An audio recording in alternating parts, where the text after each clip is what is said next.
Right. Let's see that we are indeed live. Indeed we are.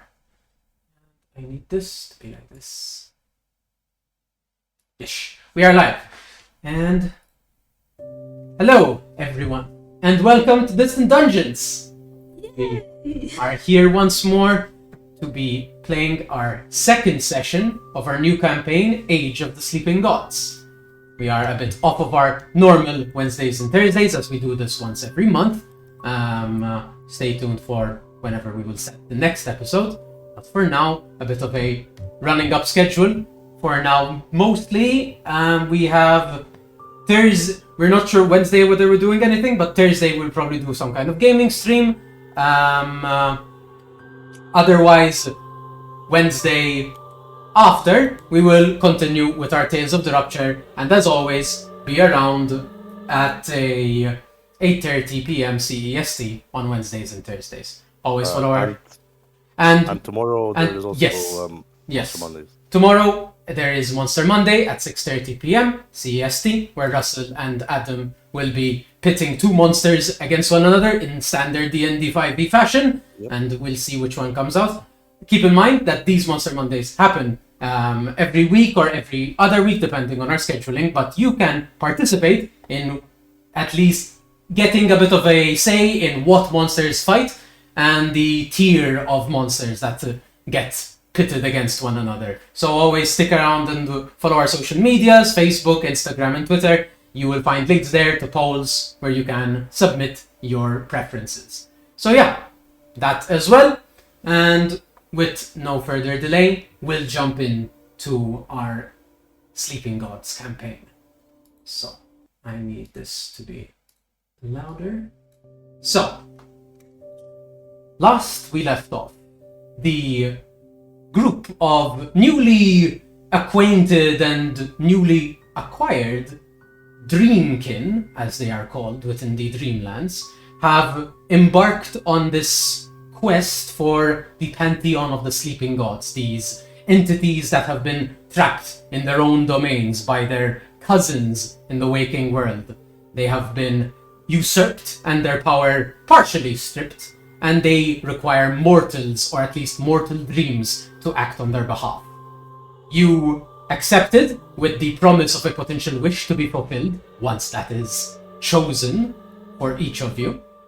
But in order to begin this process, you were sent out to acquire your own memories lost to you in the moment of death as you are pulled away from the clutches of the god of death themselves and brought here into the dreaming world itself.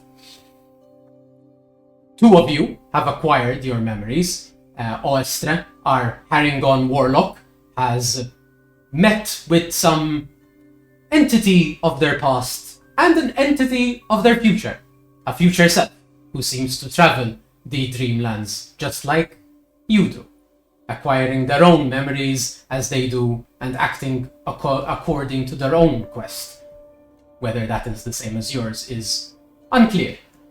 You acquired your own memory, seeing a vision of a past that you had no recollection of, and feelings and emotions that were difficult to properly parse through.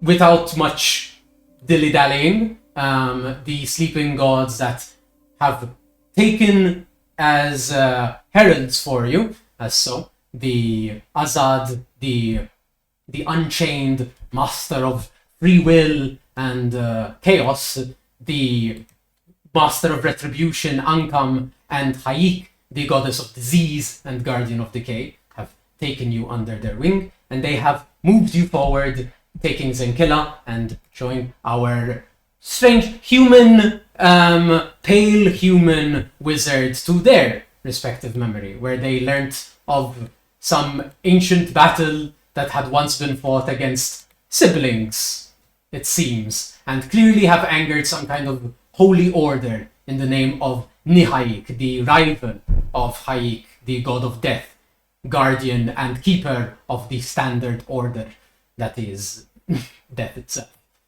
You fought off guards who were protecting this enclave, this mausoleum that Zengila's own body was in, and successfully have paved a doorway back through, and you are now able once more to continue your mission. Though it was odd, there was certainly fury and hatred in the eyes of Zengila's brother, it seems. A brother who you only discovered to be your brother in the moment of your memory. And now, the rest of you, or rather Silen, remains, requiring their memory as well.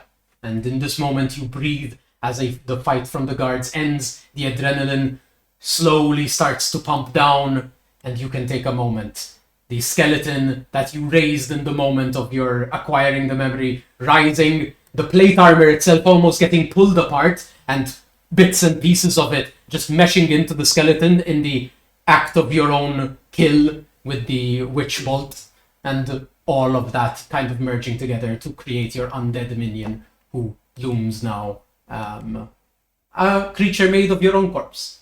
The best kind. Indeed. In this moment, the mausoleum grows dark. It dims once more. The barrier that seems to have held you from leaving is now gone, and you may proceed. What would you like to do? I don't know if you are at a state where you require rest, but what at least is your intent?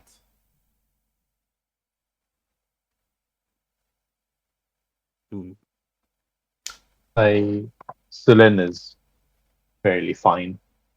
I'm looking a bit hurt. Okay. Not too bad though. And Oestra? What about you, Ostra? I am not looking too bad. The only thing that I have is that I am at 28 HP as opposed to my 43. Features-wise, how are you all looking? Have you expended a lot of your general features? Silen seems to be fine on that front as well. I haven't expended spell I slots. seem to be lacking my usual sense of arcane prowess. I see. So while the two of you are like Ostra a bit scraped, Silen pretty fine. Zenkila seems Zekila looks like looks tired. not tired, but she looks Okay. like fed up kind of thing, like I see. frustrated and fed up kind of thing. I see. There is a clear frustration in your wizard companion. In this moment, if you wish, you may emerge. There seems to be nothing else of import in here. Because we're in a pretty safe spot, being that we're underground and hidden, so maybe it might be a good idea to have a little short rest here before anything else happens. So, you saying that, I'll say, yeah. You hear a gentle fluttering of wings. Fun. That seems to be coming from outside, and you see the silhouette of a imp-like creature, like loom from outside coming in. I think I might. I lied. I think I might have used X-Blade Curse. X-Blade's Curse. Yeah, I think you did, and I think you cast Hex as well, which I believe technically you're concentrating on still. So I didn't expend the spell slot yet. You expended the spell slot, but you have the spell still going. Because I believe since you're like a third level, like it's a third level spell slot, it lasts for 8 hours. So at least until you decide to sleep or you break concentration, you technically have Hex ready to go as a bonus action. This imp looks like it's coming in with So maltent. you give me an insight check. Now any of you, anyone can make an insight check. Not good. 10. Okay. 14. 14. 15 total. 15. Zenkela, you're a bit like uneasy, this general like frustration that you have. You're almost like unsure. The two of you, Silen and Ostra, are like, there is a moment of pause, and then you're like, that fluttering of wings sounds familiar. The impish figure, and like as you're kind of hold Zenkila from like going into potential like battle mode, you see the silhouette of Azad, the imp, unchained. I'm imagining like the equivalent of us just me and Celine just be like, no, grandma, down. Fair. Who are you calling grandma, young lady? Excuse you. I mean, you don't look pretty old, right, Zenkila? You just look like pale and but like, yeah. I mean, Yeah. The vibe is there. Azad walks in and kind of just looks around and looks at you guys. Looks at you, Zenkila.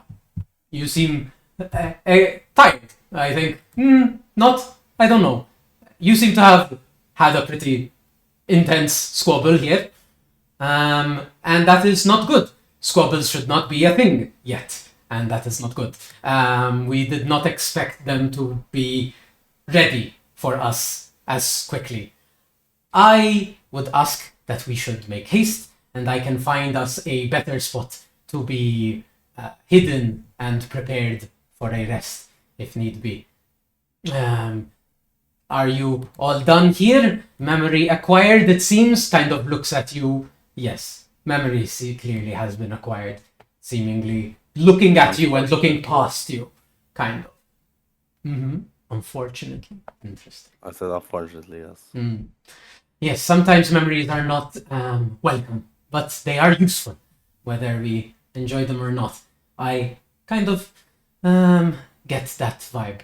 But anyway, quick. We should probably get moving. They might send reinforcements quickly. I'm sure they did not fully expect us to engage, but I guess they were more prepared than we thought. And he's like, let's go, move. DM, remind me, are these champions of the gods or the actual gods themselves? These are the actual gods. You seem to be like their champions, essentially. These three specifically have chosen to be guides for you, of sorts. They have like the other two. Malek would seem to imply that he was rather busy, in the sense of essentially all of his efforts were being put into allowing them to exist. And then the other one, which by process of elimination was the author of lies, seems to have not had as much of an interest as these other three. They seem to be more involved. But yes, Azad leads you out, and I require Head down then. my notes. No. This is not the notes that I'm looking for. These are not the notes you are looking for. No. Yes, your memory is here. So, indeed, he starts flying out and up, kind of looking around. You can hear in the distance howls. The hounds that you were informed of and that you had evaded getting here, you can hear them now. Just ooh, as you hear panting and like what seems to be creatures rushing, and Azad is like, quickly, for the game has clearly changed. But no worries. We're always ready and able to adapt. Dreamwalker, it's your turn now.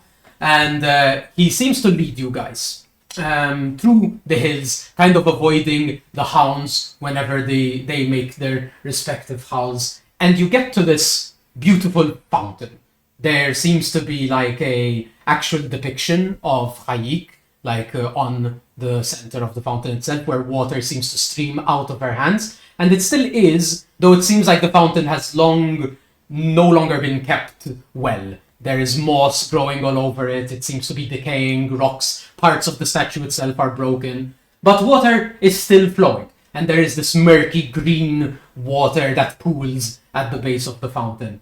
Azad kind of gestures you forward and kind of gestures you to look into the fountain. Do you all do so? Is the fountain like vandalized anyway, or is it just like unkept? It seems to have decayed. It has not been vandalized, no. It seems to have simply Is it like broken down. it's like overgrown?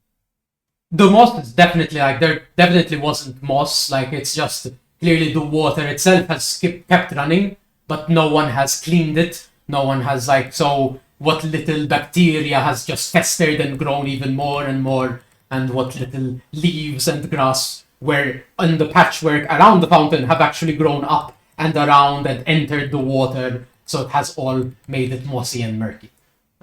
Yeah. Nice. Well, Yeah, Selen, I'll this seems to be take a look. your thing. Let's go. You, Ostra, do you also look into the fountain? Yes, why not? At this Yes. point, You all. I instinctively I squeeze my necklace. Okay, yes. And you feel as I must holding someone's hand, like Yeah. for reassurance. you feel a slight pulse of energy just come out through your hand and kind of washes through your body, and it puts you slightly at ease.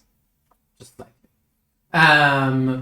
And as you do so, looking into the water, you do not see the murky water that you would expect to see, nor do you see your own reflections. Rather, as you look, you almost see waves, as if you're looking out onto the horizon of a wave-struck storm ocean. And as you look, you hear the waves come at you. You blink for a moment, and you're no longer in the Tomb Hills, these gravestone hills, but rather you are in water. You are in the ocean itself.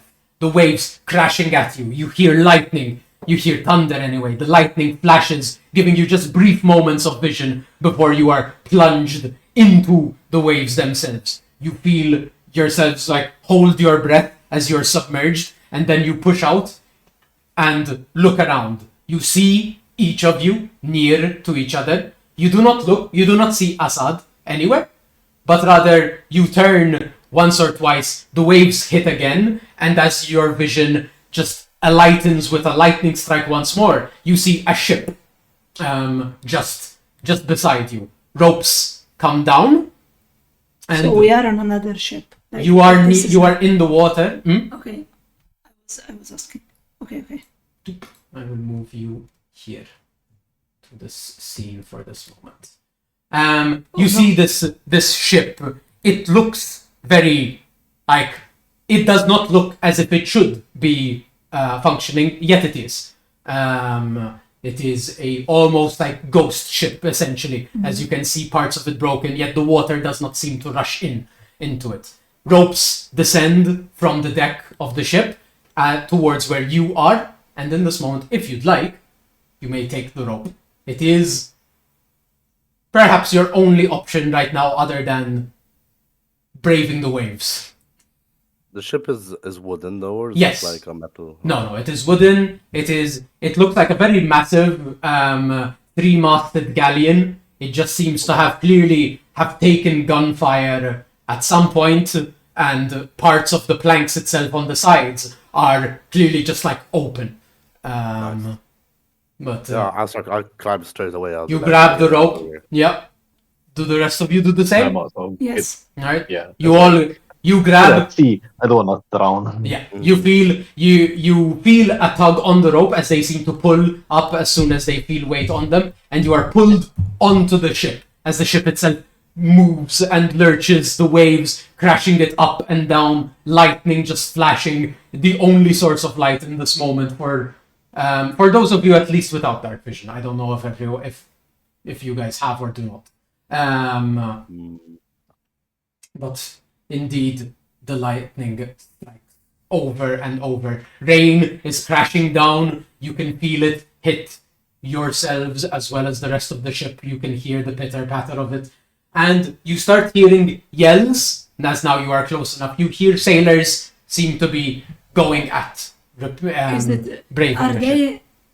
they like normal yells of like this is a storm and we have to like Yes. and we have to work the ship through, or are we under attack by something? It looks like it is Storm. It looks like it is Storm. You hear yelling, "Grab the ropes! Hold the sail steady!" As it seems to be just they are going through a storm and finding wrecked individuals in the sea. You climb up. You open your eyes, kind of gasping and taking a moment of breath. Looking up, you see Azad floating. Like his wings. You can see him like dressed in like a sailor's outfit. He's like this youngish child, like with a very beaming smile on his face. It's very usual. But did he change a form? Kind of a little bit. He's still floating. He's still imp-like. He's kind of like human, but there is like imp-like ears. The eyes are very like black shot with like red streaks, veins kind of like coming out. But this is like human skin. He's very like chaos god child kind of vibe. He is just As an aside, Östre will take some of her time to shake a lot of the water. Yes. Yes, it's- you pop up for a moment yes, and then not a word. and then you put it back down. And beside Azad, you actually see this rugged-looking tiefling.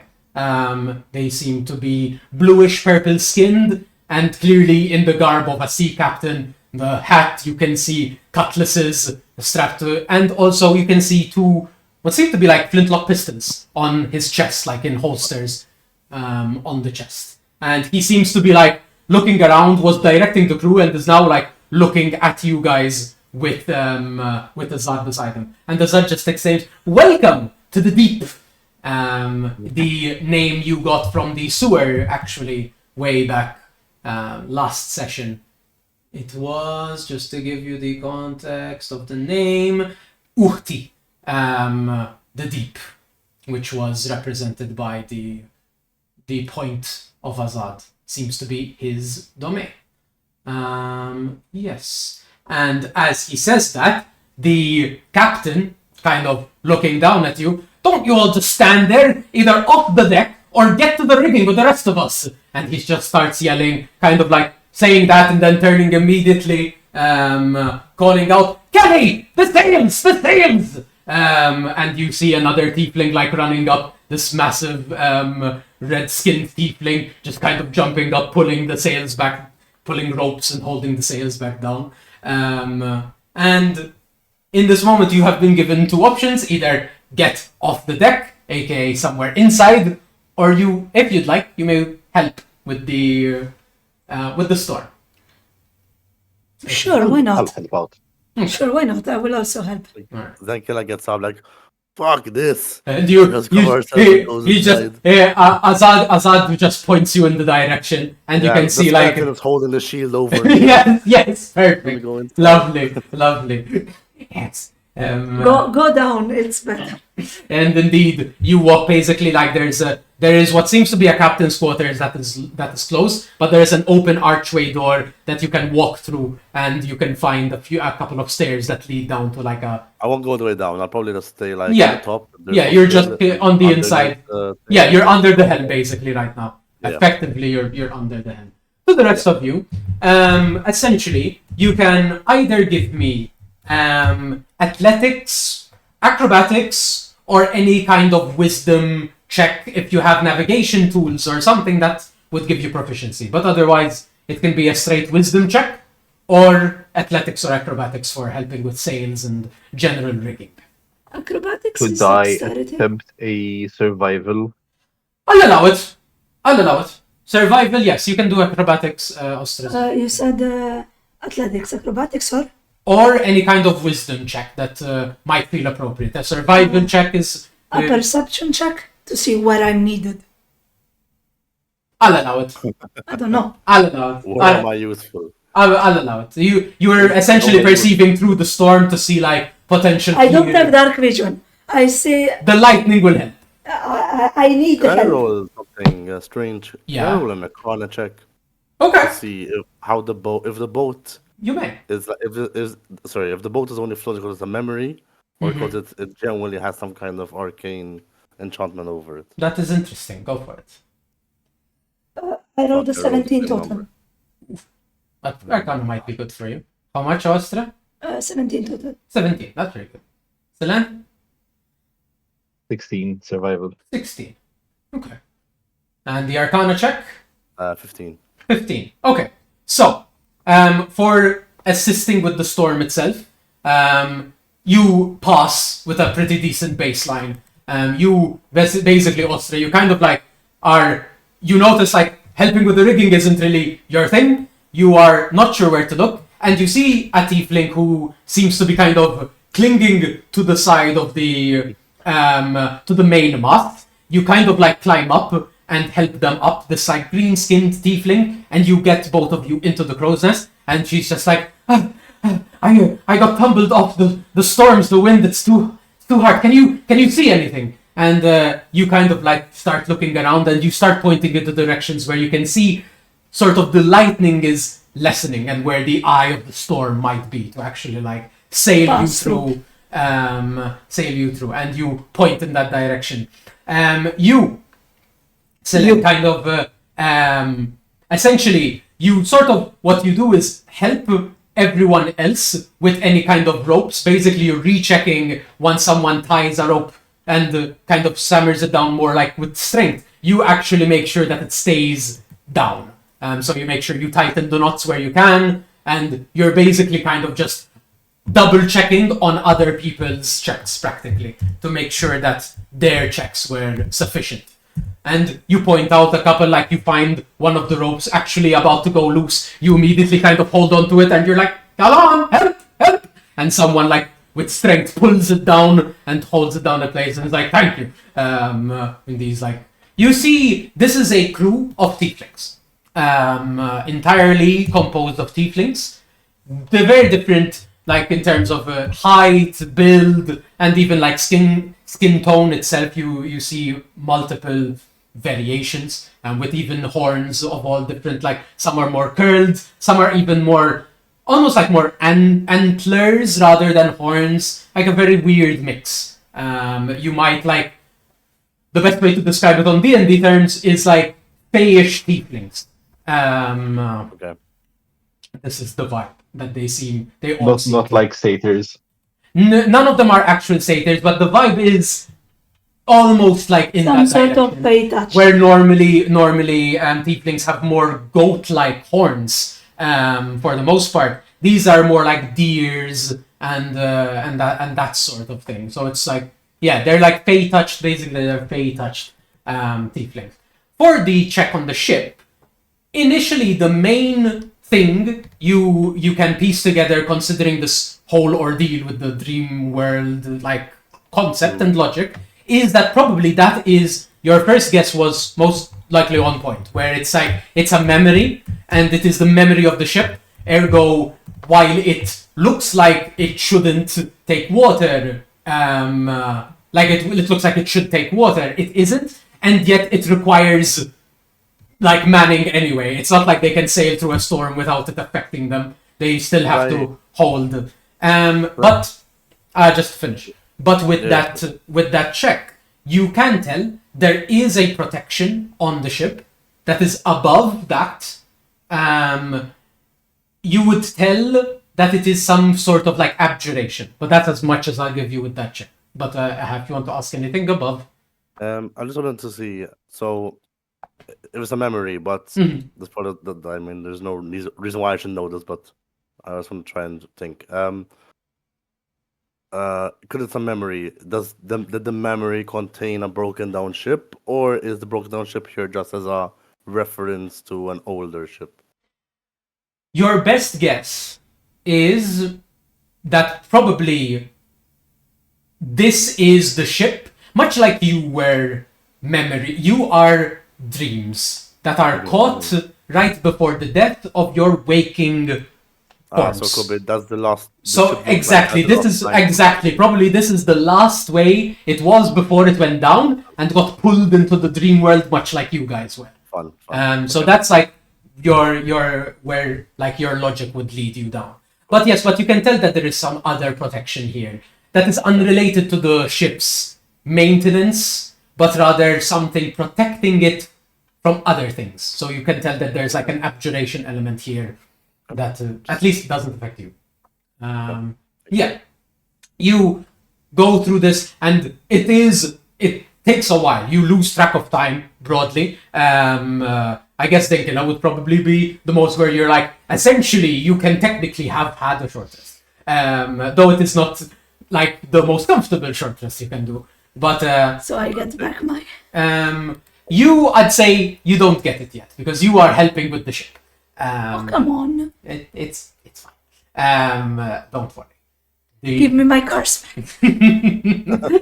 The ship sails through the storm, waves crashing, lifting it up. For moments at a time, you feel as if it is launched up into the air before it crashes back down into the water. Water splashes onto the ship, and you can see people like grabbing buckets and trying to like push the water off wherever it gathers way too much of. You can also tell that they are protecting barrels from the water, what might probably be gunpowder. As you can see, cannons strapped to the sides of the... Can I just say that Yeah. once I helped the Tiefling up and like helped them find this location to get to, I went back down and I'm helping and running around wherever I can reach. Yeah. For the most part, that job is what you do, and that is important. The person who would normally be doing that job instead seems to have, like, basically the winds have gotten in their way and they can't really properly see, so they're requiring the assistance. Yeah, you managed to sail through the storm successfully, and you can tell, like, the sailors here are appreciative of your contribution, Yay. which that is always nice. Yes, it is. Eventually you come down, Celine, you also, and basically you kind of convene in front of, like, basically where Sinkila is, just in front of the archway, and you kind of come out, and the captain walks over alongside Azad as well, who seems to be perfectly dry. Like Azad, I mean, the captain is drenched as much as the rest of you. Azad is like, there is not a drip. His sailor's outfit is pristine and perfect, with a little like scout scarf. If I got, since I assume I got down from the, Yes. You are all convened. Can I make it a point to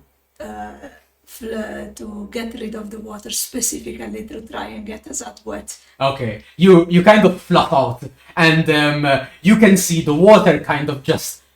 It creates. It shows the barrier. Yeah, the barrier that is surrounding him, and he kind of just like smirks and kind of looks in your direction, and Cheating. I will just that be is like, what we do. I will just be like, no. He backs at you. Yes, the very serious soldier has found a very serious match. Indeed. But yes, the captain and Azad step forward. And yeah, basically, you take a minute, and now you can properly take in the ship. And indeed, it is this like large galleys ship, 3 masts, cannons strapped to both sides, maybe a crew of around like 20 or 30 or so that you can have been seeing like walking around. And it is, even in its state, it seems massively scorched. Like, you can see parts of the wood have just like entirely gone through fire, and they have remained stained as such. The planks and bits that are actually like broken apart, you can tell like people avoid them. So there is some damage and wear and tear that is actually there, and not just this kind of like representation of a, or rather the reminiscent of a thing. But yes, it's still kind of standing on it. It feels intimidating. It's very large. And yeah. Are there symbols on the sails? On the sails, you do. You actually see the symbol of Azad. It is his holy symbol, kind of like on the sail itself. There is a flag above the central mast, but the image of it you cannot seem to, like, there is a flag, but it shifts. Like, there is an image there, but it's not perceivable. Mm-hmm. Does this feel like we're in a memory, or just feels like something Azad does on like a daily basis just to fuck around? Like have a little ship ship adventure? You're not sure. Like, sorry, like, do the tieflings look like they're living in the moment, or they're like planning towards something, or is it just? I'm trying to get to this. Like, they're actually like just ghosts, like No. dreams Eh, themselves. they are. You feel okay. So not everyone is the same. You feel the captain has a similar vibe as you guys. Okay. At least the captain specifically. Okay. The others you haven't had enough of a look, but some of the sailors seem to be more of almost like a part of the ship, Got you. rather like Okay. part of the memory of a ship Yeah. as like part of the They're ship. just But the captain, going through the day the Mhm, same constantly. but the captain seems to be acting in a way like he reacted to you guys, and you could tell there were some other people that also seemed to be different. Gotcha. And yeah, you get that for sure. The captain steps up towards you, and finally, as the storm has quelled, thank you. I appreciate the assistance. Looks at Ostra and Celine. That is always good to have additional hands. But welcome aboard the Faithless. I am her captain, Captain Reesley O'Donovan. I've been manning the ship. Wait. A lot of information. Yes, the ship is named the Faithless, apparently. And What's his name? his name is Captain Reesley O'Donovan. Like O'Donovan is very classic Irish-esque thing, like O apostrophe Donovan. Yeah. Yeah, and he's just kind of yes, this is my ship. I suppose Azad has made it your resting place for your travel. That is fine. It has served many an individual, and I hope it will serve you just as well as it serves me. Azad kind of steps in. Yeah, the captain here is much like the three of you. He's a mortal dream, and he's gonna help us to get to the Sunken Isle. I can't really stay here much longer. My jurisdiction only is in as far as I can get you here. But you're in good hands. He kind of slaps his hands together, and as he slaps his hands together, you hear thunder, and Azad just vanishes. But it doesn't start to rain again. It doesn't start to rain. Thank fuck. It just Straight enough rain on for yes. long enough. Indeed. Yeah, but the captain kind of looks around and just indeed. I see. I can understand some of you are somewhat wounded. Azad seemed to imply that you were coming in hot, as it were. Otherwise, the welcoming could have been more welcoming, I suppose. But we have quarters. We can easily string up a couple of hammocks for you guys, and you will be sure to get well rested. You also, I will say, notice it has like, while time is weird and you feel like you haven't done much, and like the way that like you've only done these two particular like tasks, like getting through and walking across, but you are starting to feel this kind of like almost like a headache coming on. Essentially, you were told, but you did not like know the experience you would feel. Unlike like where normally we would feel tired when we require sleep. Instead, what you feel is like this pressing on your temple. That is just like, it's almost as if you're slowly starting to lose control. Almost like as if when you're in a dream, you no longer have the ability to control yourself and you move along with the dream. You seem to like have these momentary headaches where it's like you start walking, and then only like in like after 2 seconds you notice you took like a couple of steps that you didn't intend to take. So you're starting to feel the equivalent of tired for a dream, a mortal dream. So sleep is soon required in this regard. But the captain continues. Yes, we can get some hammocks started. I can introduce you to my particular crew, and if there are any questions, I can be happy to oblige. The deep is a somewhat dangerous terrain, I will admit, but with the help of actually you guys, we've found the eye of the storm in this moment, so we have a bit of respite.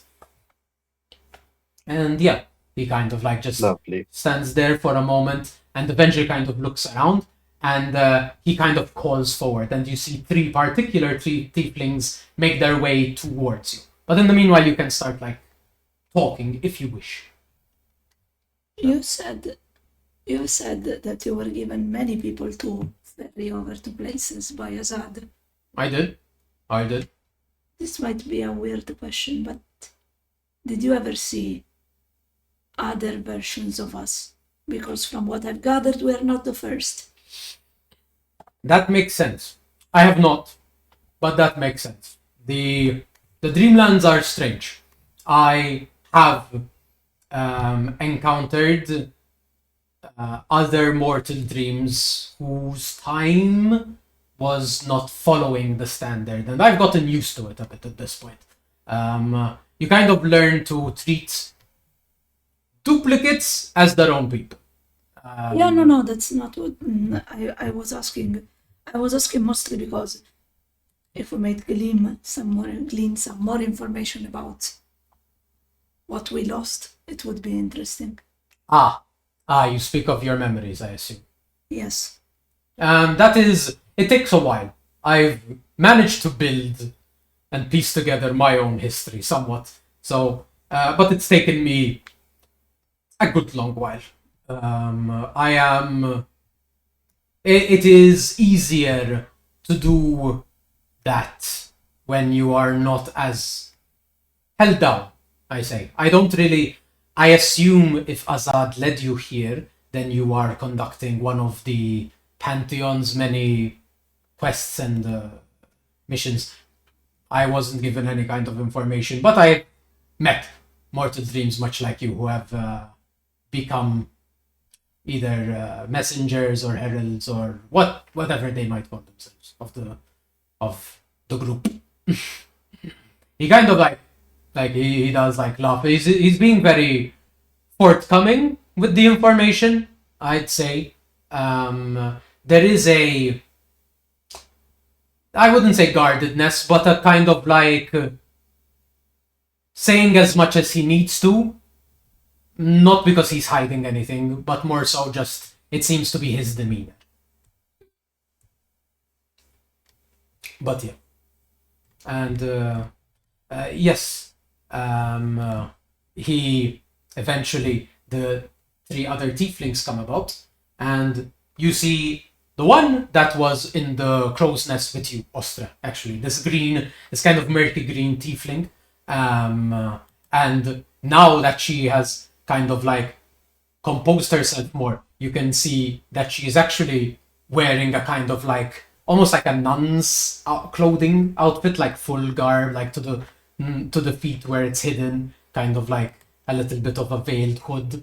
And this relatively like short, and seems to have at her neck where the kind of clasp of the clothing is a symbol of Haik, the holy symbol of Haik.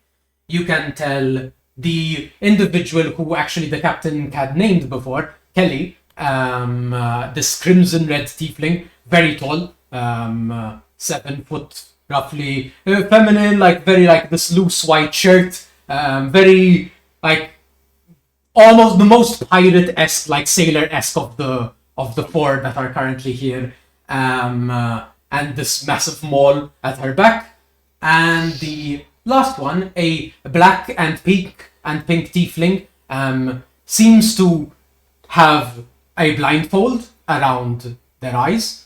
And there's a monkey sitting on their shoulder, and he kind of like steps forward. You can tell there is a lot of like soot on his like face, and you actually saw him, like the Celine would have seen him most likely. He was guarding the gunpowder.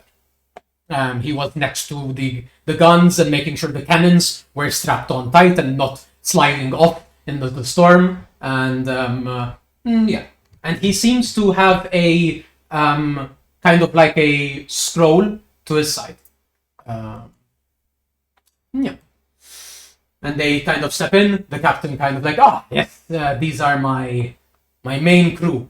First Mate Kelly points at the Crimson Tiefling, Gunmaster Evan, the black and pink Tiefling with the monkey, and Medic Rasha, the green Tiefling in the nun's clothing. And they kind of nod at you guys, kind of like, and most especially Rasha looks at you, Ostra, and is like, yes, I did not introduce myself before. I'm sorry. But it is a pleasure to see you here. It is always good to have guests, and I always appreciate company. And yeah, they are around. I don't know if you wish to speak further. The captain just kind of like, bring out some drink. We can, and pull up some, like basically they set up kind of like a table setting here, like with barrels and sort of like the lids of crates as like a barrel and a lid to make a table. Barrels are pulled out for chairs, and some of the sailors kind of like start sea shantying about as they fix up the ship and sort of go about at repairs, as they seem to just conduct the process of the ship's repair and voyage, while the main crew, these 4 individuals, lead the drinking and kind of sit and help you guys feel welcome. And they all sit and they start drinking. Drinks are poured out for you guys. It seems to be just some kind of like, there's water, there's like water as well, and there's rum and whiskey, I would say. Oh, nice. It is a simple spread. And the captain is just like, I don't have much, sadly.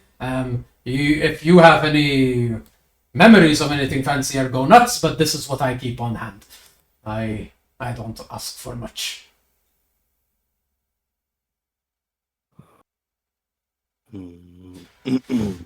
He pulls up his feet onto the kind of lid of the table, making sure he doesn't kind of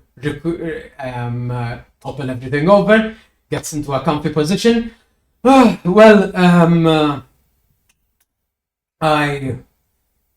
don't know what you are up to. I know you seek to go to the Sunken Isle. It is not easy, but it is doable. I have definitely, how best to put this? I definitely would say it is not a holiday destination. We never would have guessed. Yes, the Sunken Isle is not for the faint-hearted. But if you need to go there, then there I shall take you. Have you been there before? I've been around it. I haven't docked there myself. As the name implies, getting to where it is easy. Getting to it itself is not. It is sunken, after all. I have ferried some who serve the Pantheon, and some who have just, much like myself, carved out their own path in the Dreamlands, seeking treasure, knowledge. It is a strange place, but it is a place where there are things kept there. Seems like where things wash up.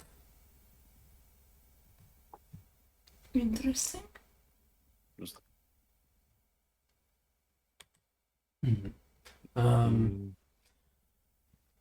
Other than that, I don't have much to add.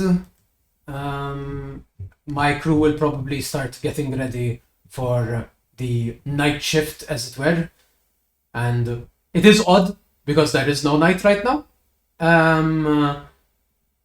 But he's like, looks up. I take it you are still new to this whole thing. You seem to be quite fresh when it comes to your scent. I typically can tell how long one has been here. But night will come soon. Azad guaranteed it, so there should be room to rest. Anything we should look out for? Anything dangerous? Well, the deep has gotten smaller lately. These creatures, the archspells, I believe, they have set out patrols. They, much like they've often said, they seek to tame the deep. Now, as idiotic as that seems, for one cannot tame the ocean is itself, and it cannot be changed. Those who serve Ekib, the ordained, tend to portray themselves as masters of all things. I have came across a lot of their kind, and I have had to make war with them, as it were. It has gotten worse since the whole war, I suppose one can call it, usurpation. Pick your word, but it has gotten worse. The seas are smaller. It feels anyway. They seem to come across me a lot more often than I'd like. And what do these what do these look like? They are much like you and I of sorts, and they tend to be these green, yellow-skinned, more so rather than us. They always have a knack for the arcane of sorts. Or rather, maybe arcane is not the right word, but they seem to always possess the ability to try to command and put my soldiers into their good graces, which I do not appreciate. I see. That is their typical shtick. They are mostly your typical priests and paladins of a high order that have just fashioned themselves into sailors. But they are, as I say, they fashion themselves as sailors. They are not true sailors. Well, I look forward to blow them out of the water with you. He nods and kind of just like, yeah, that sounds lovely. I hope it is not too soon, but I hope that we can have that experience. Looking forward. Yes. So, what do you have on the boat? What do you have on the boat? What kind of drinks are we talking? Nothing fancy. I keep a little bit of your classics. A bit. I like it spiced, so I keep some spiced rum around.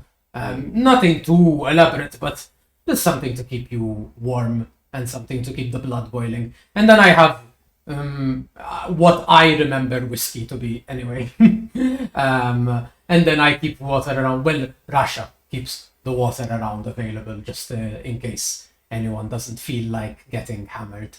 But yeah, obviously much like, mortal dreams as we are and the dreamlands as they are, kind of like pulls out a cutlass, kind of swings it around, cuts himself a little bit, and the blood drops, and it creates like a sort of assortment of food. If there's anything that you hanker for, you're always free to manifest your own. But this is what I keep on stock. Is this blood thing a permanent decrease? It lasts until a long rest. Until long rest, okay. So once you long Well, in rest, that case- it comes back. In that case, I will also follow suit and drain out some blood, and I will give myself a nice bottle of red wine Lovely.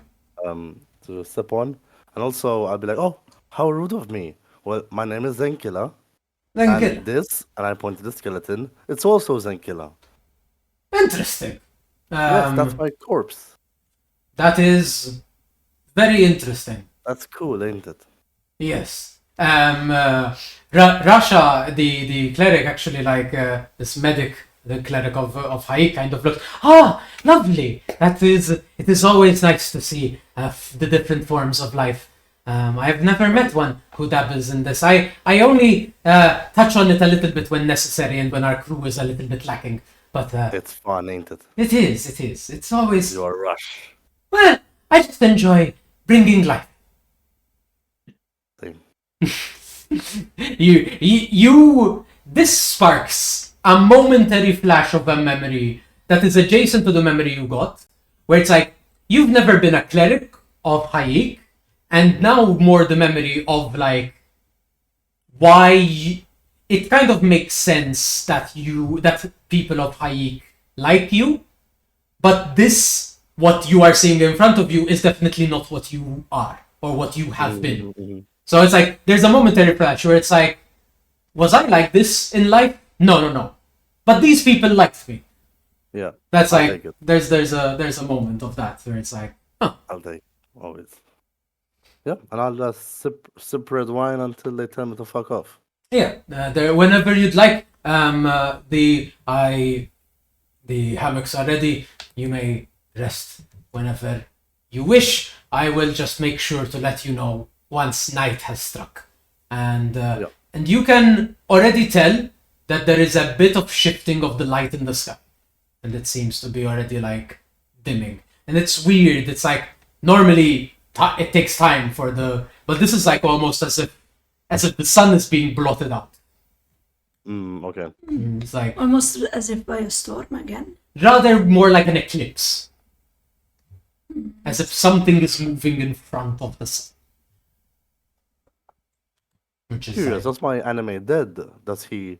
Can they speak to me or no? It's just I someone. say they can kind of communicate in this very basic way, almost like a telepathic connection, and there is technically like a death language that you know to speak as like commands to the undead. Yeah. So what I'll do is, but can they speak telepathically or is it just? It is also like a telepathic connection where you my can only thing issue is a command telepathically. My thing that I want to go rest and I won't have my skeleton outside, so if anything happens, he can call me. Yeah, fair enough. The skeleton can act as one of the essential like. I mean, he'll do scouts. like the first 2 hours watching, and then he'll go it because. Can they get to exhaustion points or? I will check because some undead can and some undead can't. Interesting.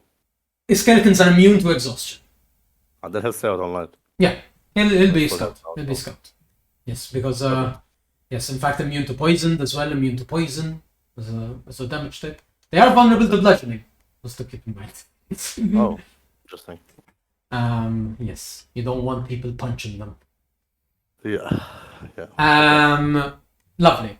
The rest of you, anything you would like to discuss, or otherwise you can go to rest. I will enjoy myself with the food and the drinks for a bit. You may. You know, socializing in general, just being a little bit more chill, because now I'm not fighting for my life. Yeah. I'm not dealing with my own trauma, Yeah. which means that I can chill for a bit. Yeah, this is legitimately the first moment where it's like you're not in front of a pantheon of deities. And you're not literally hiding from forces of some other pantheon of deities. That is... So far the microphone is still working, you're fine. I live in fear. I live in terror. Yes. I touch the mic, I look at the mic, and the mic decides to fuck with us because I exist in its general proximity. We are fine. I have to get you a new cable. Yes, we'll buy a new cable. Yes, but this is the first time in a moment like it feels that you can actually like breathe. Food is there. The individuals here are not as intimidating. You almost feel a kind of kinship where you can tell that these are kind of similar but in a different way. I guess the captain would like, as part of the conversation, he would give a bit of a like just a little bit of a background, and he'd just be like, yeah, we've been here. Well, time doesn't really work normally, but it's been a long while. But I remember still we were traversing through the Azadian chasm, obviously, and this doesn't register to you guys. This name means nothing, but he says it's like, duh. And it's like, and obviously I got wagered into this, and I, as always, could never stand down from a challenge, and I thought, well, we'll get there. And I kind of had to make a couple of deals with a couple of entities in order to make sure that I didn't entirely lose my ship. And then I got here, and I just endlessly sailed the deep with my with the crew members who decided to be just as dumb as I was. Looking at the rest, the others are more of like the memory of the ship. I think it is odd. The Faithless is a friend. She is part of the crew, I suppose. But the crew hands are more just a part of her, I suppose. We are our own thing because we made deals with Azad when we were about to die, and obviously the sea monsters weren't being very particularly friendly with us, so our options were pretty slim in that moment. And I guess, I mean, this has been working out. The deep here is just as interesting as the deep out there. I'm used to charts and charters, but that doesn't work here. But that's okay. I just go where the wind blows and find new things. And whenever Azad needs a hand, I help out. That is the nature of our deal, I suppose. But it's a good life. It's not as bad as like the stories might have made them out to be, of deals with the Fae and creatures beyond our comprehension. This is not so bad. That's cool. I don't know what you guys are particularly in here for. So what you in here for? What are you in for? So yeah, I don't know. Apparently we've been like at this point, Ostrich just like sitting with their legs crossed and drinking. Okay. And this is Yeah. So apparently we have been slotted with the leg work and the heavy work. We kind of apparently have to help the gods survive their siblings or some shit. And we lost our memories in the midst of all of this. That's normal. But apparently if we stay too long we will also die and disappear. It's so complicated, man. If you stay too long, do you mean like sleeping? Yes. Yeah, that- we all need to sleep. She's a bit drunk. Okay, you've been drinking alcohol. You've probably... Yes. Okay, Yes. I see. I see. She got her hands on the ale and she's see. being pumped. You're currently like holding a mug with two hands because it's kind of like you're shifting along, and in your mind it's like the ship is shifting. The ship is not shifting. You are in calm seas, and you are shifting. Not quite as much as I'm making it out. I mean, the ship is moving, but Yeah, it's moving, but it's very calm waters right now. But yeah, yes, sleeping is important. Unfortunately, we lose our marbles or something like that, and that is broadly Oscar, like yes. kicks back the mug. Yeah, I see. Yes, that is the long and short of it. I guess in a way, I'm sorry for your loss. Usually that is how we tend to come about being here. But it's not the worst thing in the world once you get a hang of how it all works and how to travel and figure out where you want to be and what you want to do. It's a pretty decent life, I suppose. I don't have to worry about aging. I haven't aged since I got here. And I've been here a while. I can't piece together how long, but I feel like centuries is a small amount at this point. And he kind of like says that, and he says, but it is growing late, and kind of like comes up, and Rasha, the medic, kind of comes up to you, and don't worry, I can help out with that. And she kind of does essentially like a lesser restoration, and the fog of the drunkenness clears up a little bit for you. Not enough to like make you like fully ready, but enough to be like you'll stand and you won't vomit. Just like only in the tipsy area. And you kind of like get up and it's like, oh, okay, no, I drank a bit too much. And unless there's more conversation you'd like to have, they will kind of wrap up this area. I don't know if Selene, you wanted to say anything, since Where Ostre is going to probably go take a nap. yeah, you start heading in. Probably Selene would just at some point go play around with the monkey. Okay, yes. Okay, And- lovely. As you look at the monkey kind of notices you looking and just and it comes over and it just curls around and it's like, yes, Sibbles.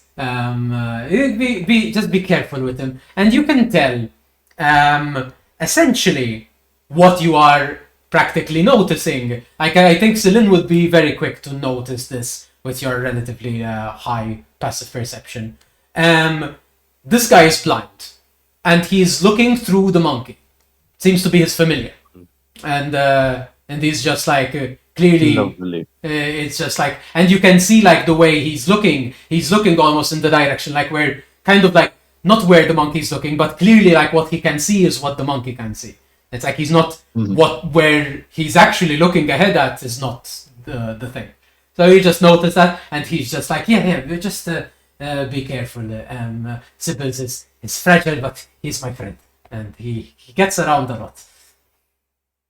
And he just like crawls up, like gets up into your hair and just and just like starts finding like little tiny things to eat, just kind of like dust balls and things, and just like kind of Anything that we dragged up from the sea. yeah, and the little tiny things. Yeah, it finds like these tiny little what's the word?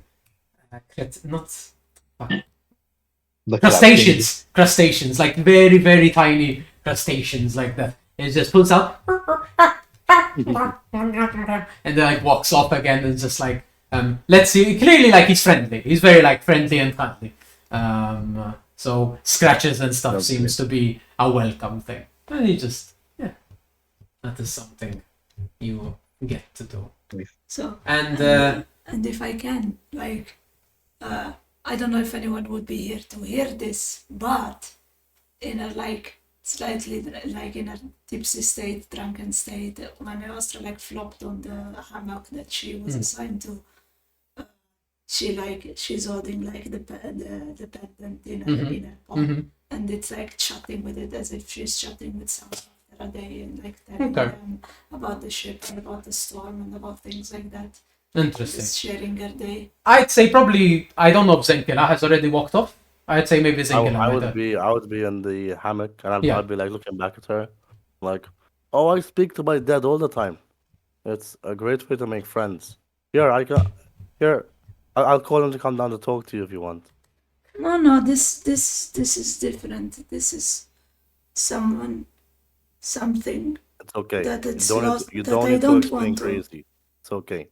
It's not crazy. This is an important person to me, and I don't want to forget. You feel a kind of like, almost like a hand on the shoulder kind of vibe. It just fades. And I slowly I mumble, and like as I talk, I slowly mumble, and I drift off to into And sleep, you indeed. You do so. holding the pendant like. Zenkila, you kind of like have that moment of like, no, it's fine, and she's falling asleep. The skeleton having got the initial command just comes up and it's like, and kind of like walks back up, Okay, good boy. Good boy. and walks back to the post. Who's a good skeleton? Who's a good skeleton? Lovely. Sinin, do you join the rest of your friends? No, my Discord. At some point. I'd say you'd be the last one there. You help them kind of wrap up. Ivan seems to kind of like the one who has the monkey. Just seems to kind of help you and move all the stuff around. And kind of like, there's a moment where he kind of just looks at you and it's like, you're Elvin, aren't you? I'm sorry. I tend to be quite a little bit of an observer. I hope that's okay. It's okay. Um, Fine. Not the traditional elf, but yes.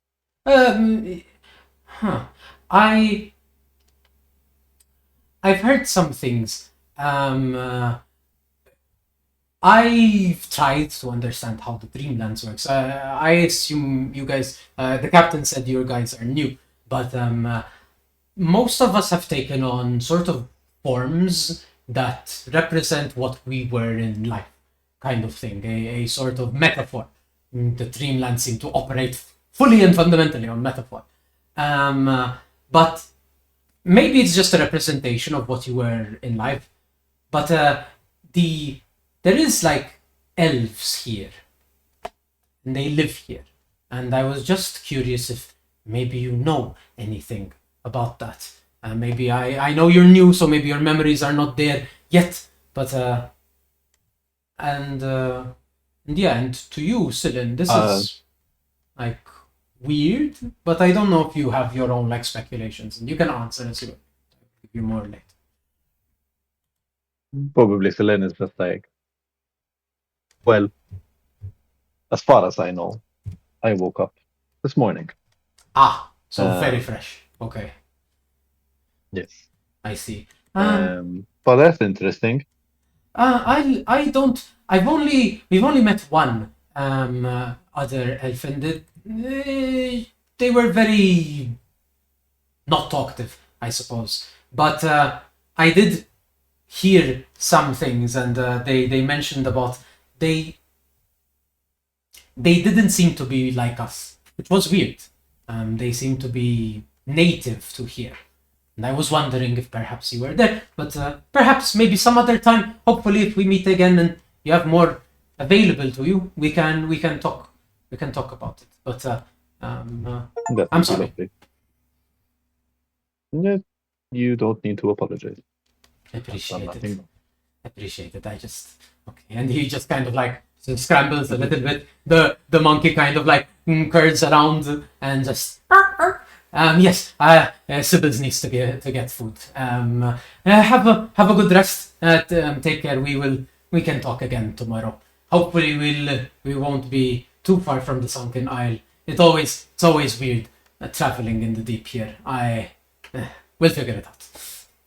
And he walks away, and it seems like everyone else has kind of gathered up. The captain looks over, seeing only you there. Well, the night cycle is just now, and you actually sit and see. Kind of, you look up, you see the sun, and you can see almost like a moon moving in front of it and blotting it out, and eventually it becomes this kind of almost like grayscale-esque state where like color has almost faded out, and you feel safer in a way. You feel almost like a kind of soothing, cool air, almost like vaguely familiar to the feeling in the sewers, but different, like more welcoming, and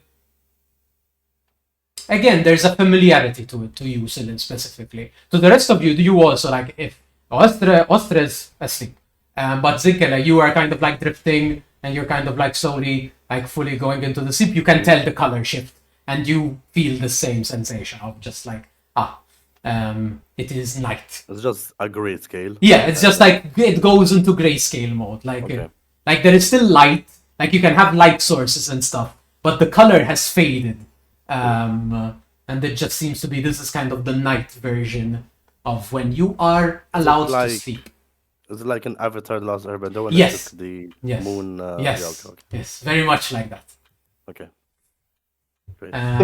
If I were to look into the water, is there any sort of reflection there is like, none. from like the moon and the You look. like of the boat? Of the boat, no. You do see a reflection of the moon. It would actually be it would be the sun rather than the moon itself. Like the moon, you can tell there is a difference.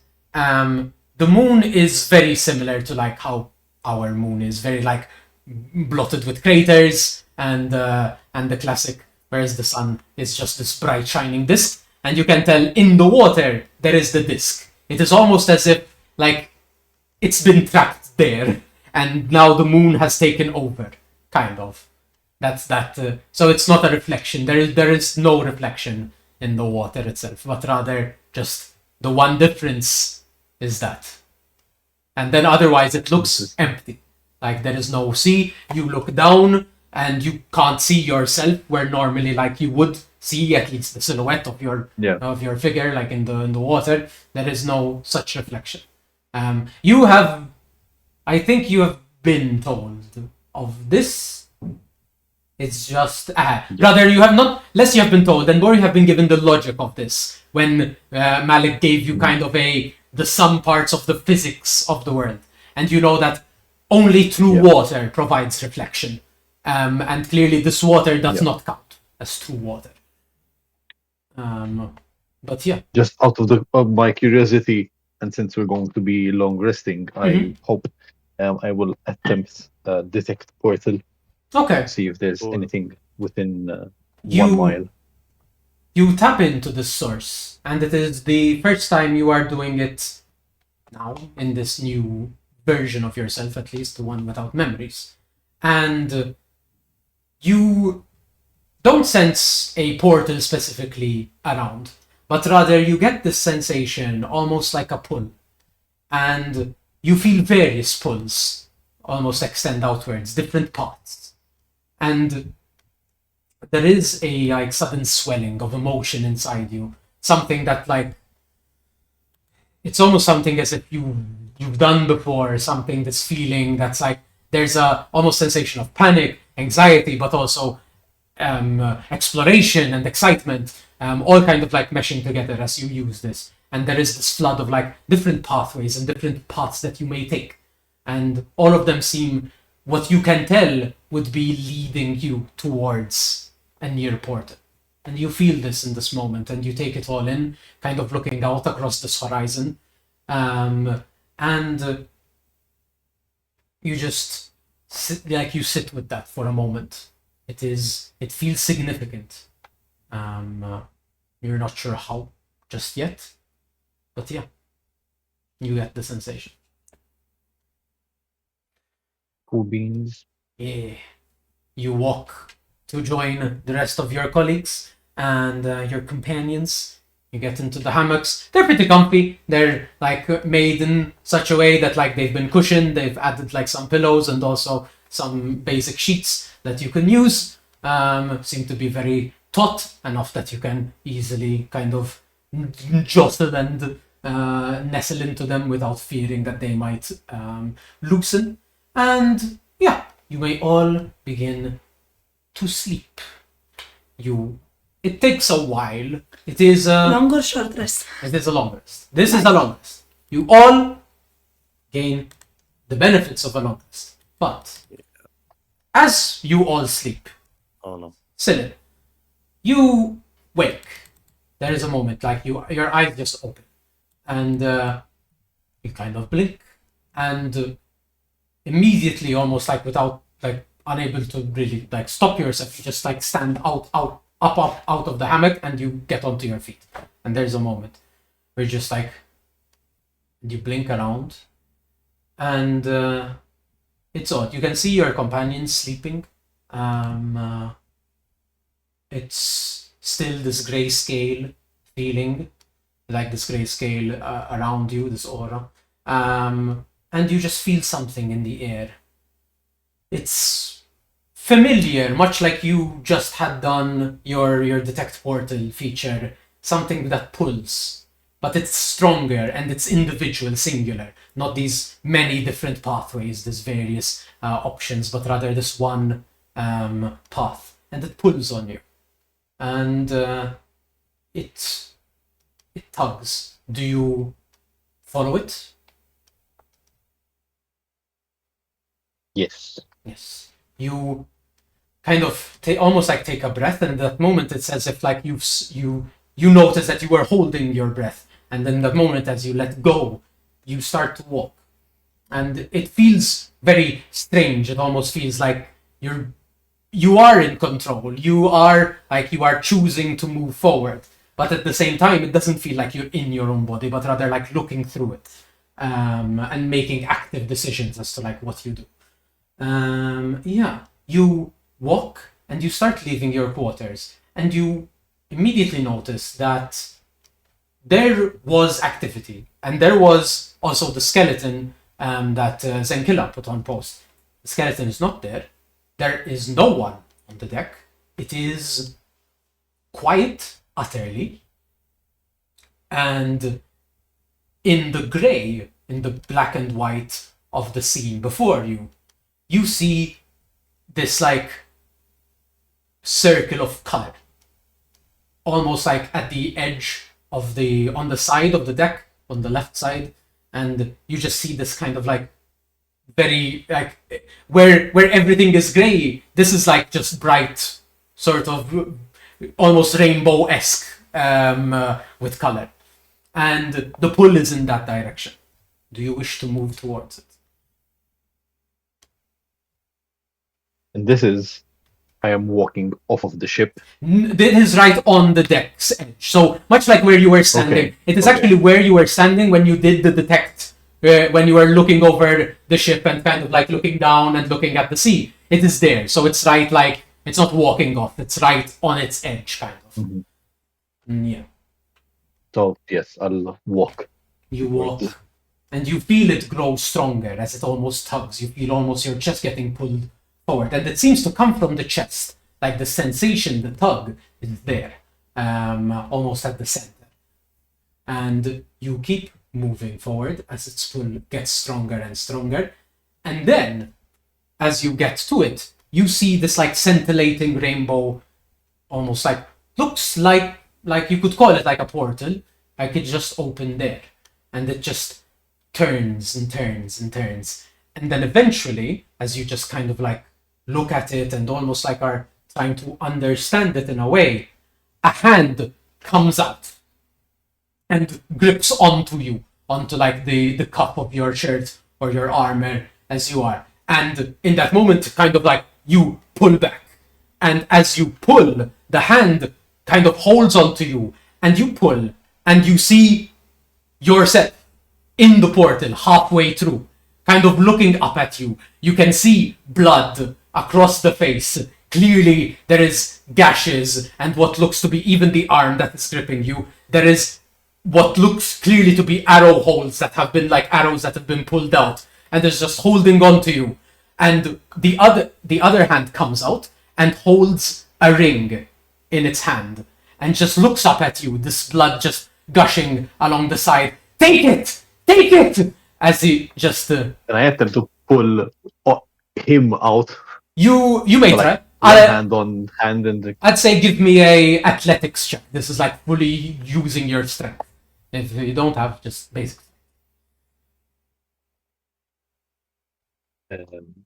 so yeah.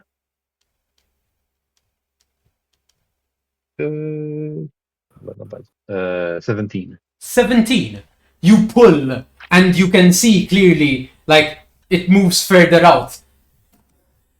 You need to take this. Celine, please. I know it's weird.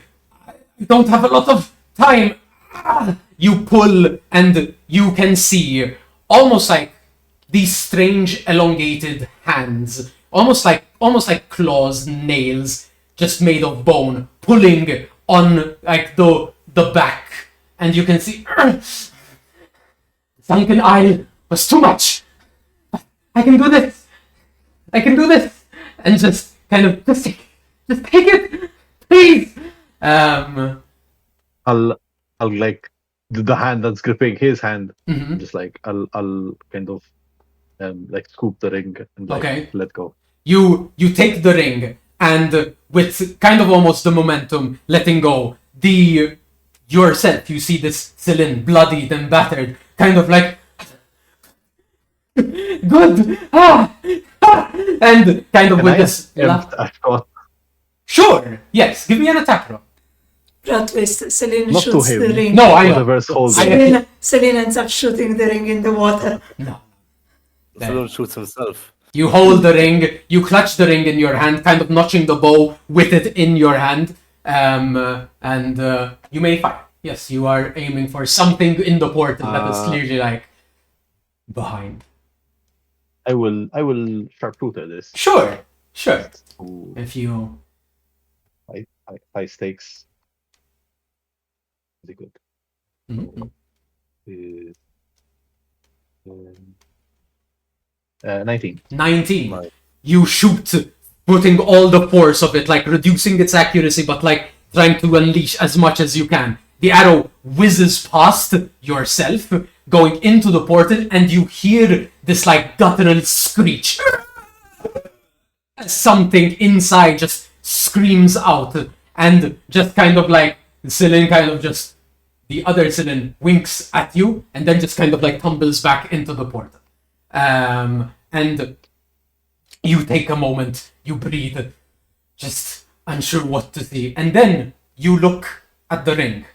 You open your palm, and as you open your palm, you don't see the ring anymore, but you look up, and you're no longer on the ship. And you are in a memory. You seem to lose control of yourself, and now, do I have this prepped? No, I don't, but I do have this.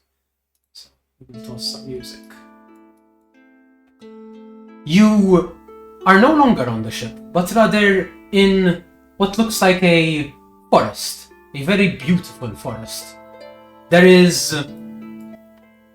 are elves walking around, elves of various kinds, just seemingly mingling and speaking, but you can't pick up the noise of it.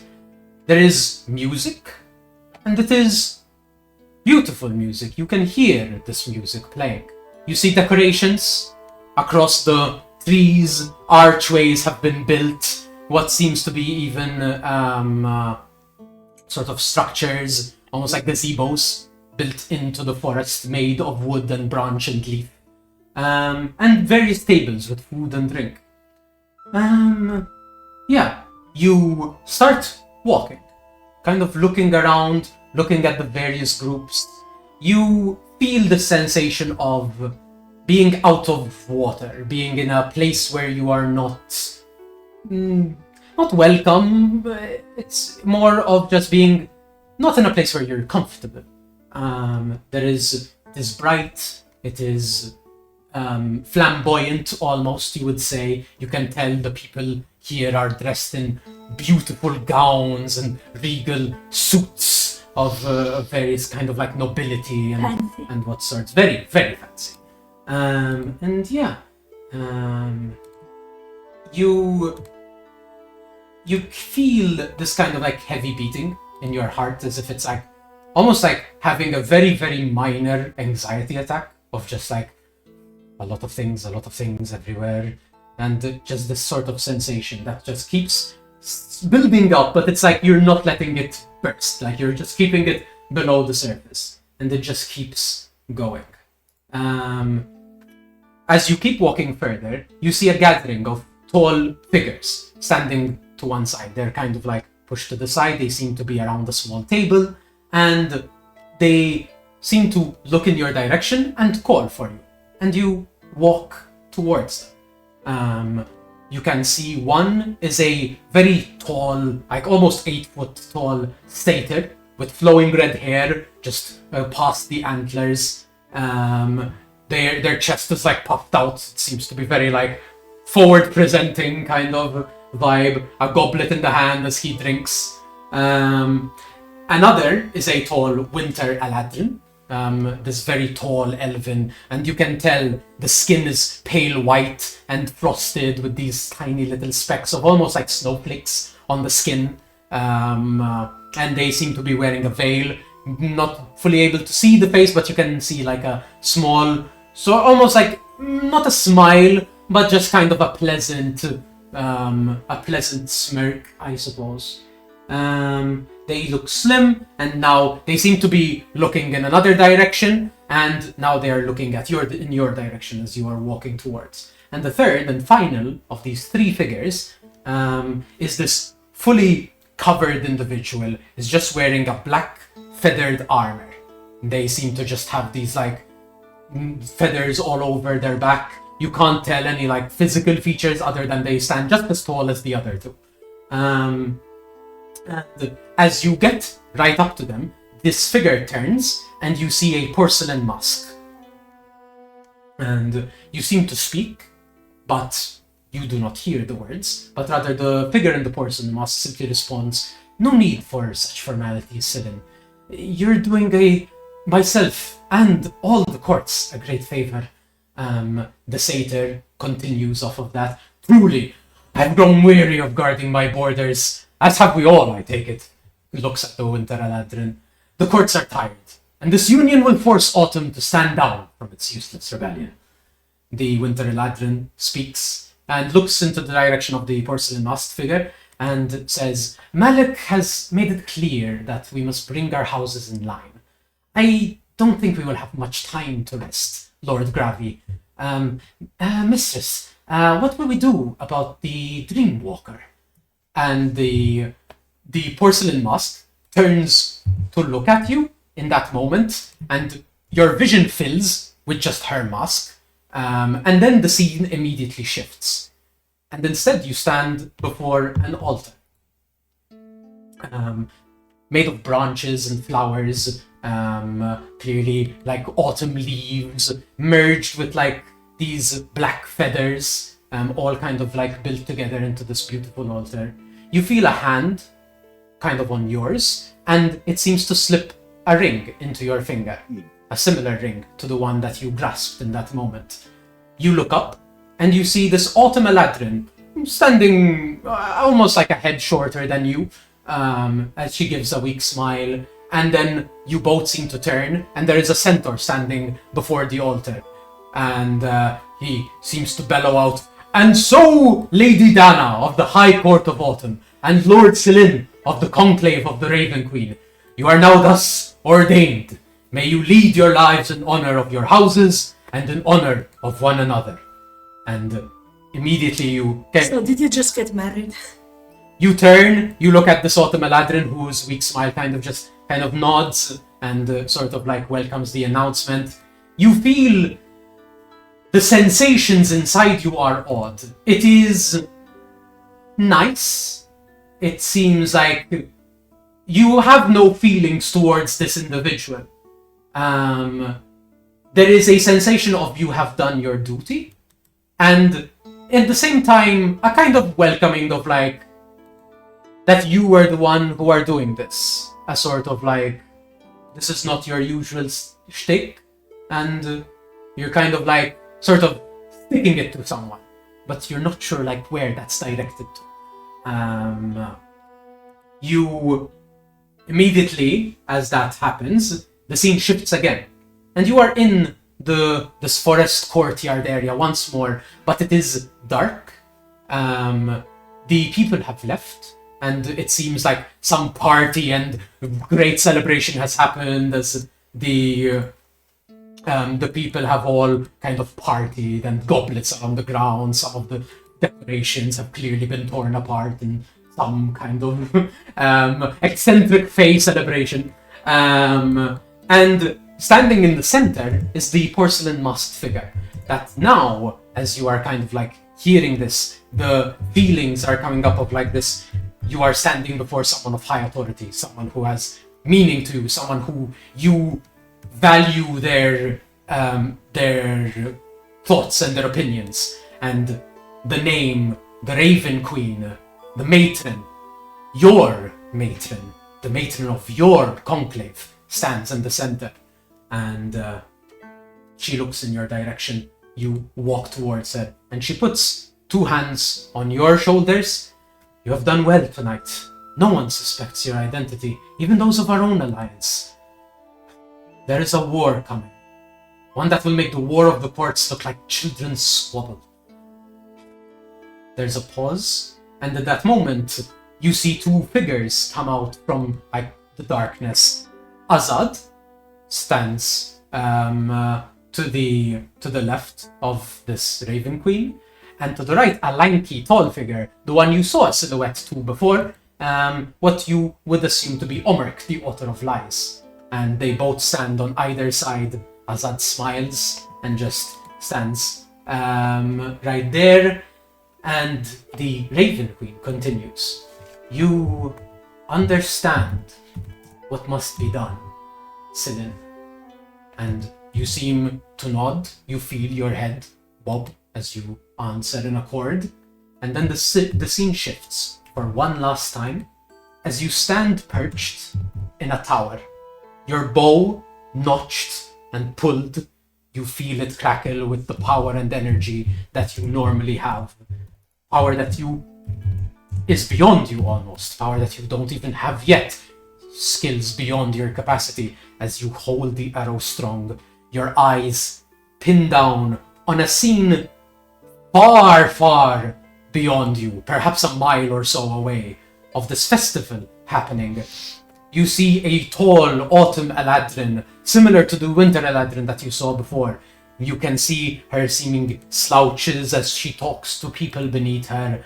You can see other Eladrin walking about, wishing her well, like just seemingly just speaking, and she nods.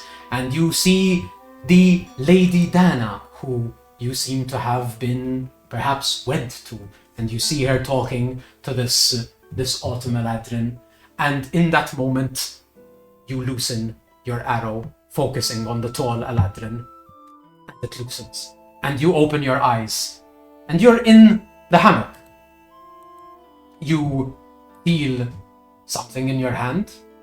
You open it, and you see the ring there, broken into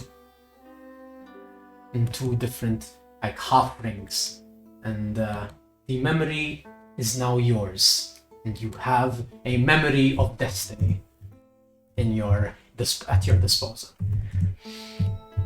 In that moment, your long rest is essentially completed, and that is done. Yes, the only thing I will attempt to do is Yes. Go for it. I will, since it's like two halves of the ring, Mhm. I will like try and like pierce my own ears somehow. Ooh, okay. With my dagger or Okay. something.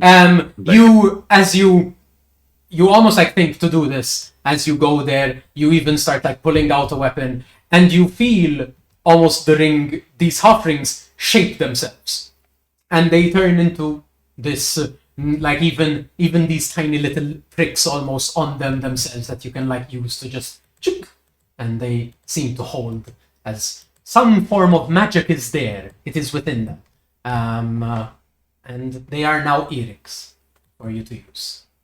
Lovely. There you go. And with that, indeed, you have completed your long rest, so everyone may take their relative benefits, and you have completed your first task, though strangely in an unorthodox fashion. You're not sure what has properly transpired. It seems like a version of you went to the Sunken Isles, and it seems like it was too much, but there was a way to perhaps make it worthwhile. And you have acquired your memory, and in so doing completed your first task, and therefore you level up. Yeah. Let's go. So Yeah. if you wish, we can do like the level up as part here. If you know what you would plan to get, all the better. But we I can. mean, sticking to wizard. Yes. Remember, for you, Zenkela, you will get your undead trolls feature. So now your undead is even stronger. So you get that to your benefit. Is my current one stronger? As It well? will, yes. It immediately, like as your long rest starts, you feel the energy kind of like wash in its direction, and basically it gets the benefits of your undead troll. Cool. More hit points, I believe. It adds extra damage. Yeah. And for future animate dead, you can summon one extra one when you Fun. cast it. So that is fun for you. For the rest of you, I don't fully remember what you get. I believe at this point, for you, Kiara, I believe you get a pack. Yes, no, I know. I get a packed upgrade, a packed feature rather than a packed. A patron feature. Right? Yes, Yeah. I am bad. Lovely. Yeah. The accursed How spectre. many spell points do I get? Sorry. So once you level up to 6th level, the difference will be extra 5 spell points Accursed spectre. per spectre. Lovely. So you, Accursed. yeah. So basically, when you kill something, you can I raise.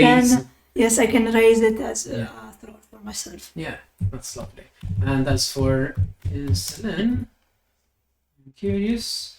If I stick with ranger, I'll get the greater favored enemy. Okay, lovely. So yeah, basically, much like I believe I did mention before, Celestials would probably be your best bet. As far as a greater is concerned, because if you're only picking from greater, Because it's aberration, celestials, constructs, dragons, elementals, fiends, or giants. yeah, Celestials would be your more like probable target. Fae is the general life of the Dreamlands, but your particular opponents are Celestial.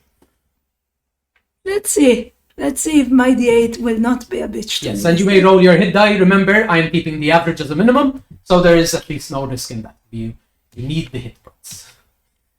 Let's see if my D8 will be a bitch to me. And that's for you, ranger-wise spell points. You should be the same spell points-wise. I rolled a 7. Let's go. Nice. Very nice. I rolled a 2, yay. So you take a 4. You still take the average. No. A 4, but I have a D6. 4 is the average. On a D6. Mm-hmm. That's a 3 on average on a D6. No, 4. She rounds it up. No, it's, if you look at the PHB, it says 4. Seriously? Mhm. For a D6? Mm-hmm. That's fine. Yeah, I'm looking at it even on 5e2s, 1d6 or 4 is the... Can I just change the total level and put... yes, you can... Because I don't know if it will fuck up. No, I think I set it to milestone, so if you just change your level to 6, it will be fine. I don't want to fuck up your beautiful character sheet. It's your character sheet, you can fuck around with it. Yes, but you created it. Hey. I'm sure someone in Wizards of the Coast created theirs, but I fuck around with my character sheet. But that is what you get. In addition, I will later send you a thing each. But as far as your magic items are concerned, because you have these, each of you has one particular magic item. For you, Chiara, essentially, your necklace counts as what would be like a Rod of the Pact Keeper. Essentially, Let me go to 5e2s. essentially, it's really simple. As an action, you can regain an expended spell slot Ooh. of your Warlock spell slots. Like you have to use an action to get it back, but you can just get it back rather than spending a short rest. So once, Okay. so that's how for now, that is what that does. So I can write Arcane Recovery 1. sure, arcane recovery. Yeah, that honestly is a good way to represent. Because it is what it does, right? Yeah. You can call it that. For you, Zinkila, And it recharges on short or long rest. longest. So you get to use it, and then it recharges on a long rest.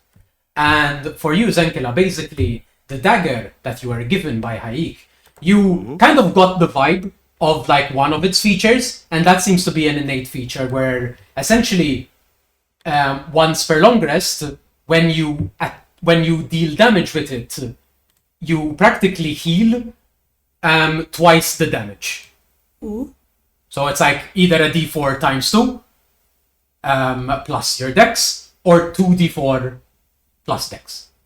And what was the original thing you had told me it does? You hadn't gotten an official thing that it does. You just, when you attacked your brother with it, you healed. And now you've gotten the official thing. This is the official thing where basically when you attack with it once per long rest, you heal double the damage you've dealt. Cool. So it does that.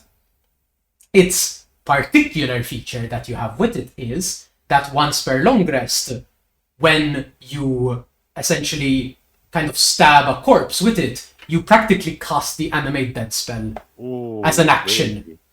Like, As an additional animate dead. yeah. Wow. So basically, this doesn't take a spell slot. It's just it casts animate dead once. It only takes an action rather than a minute.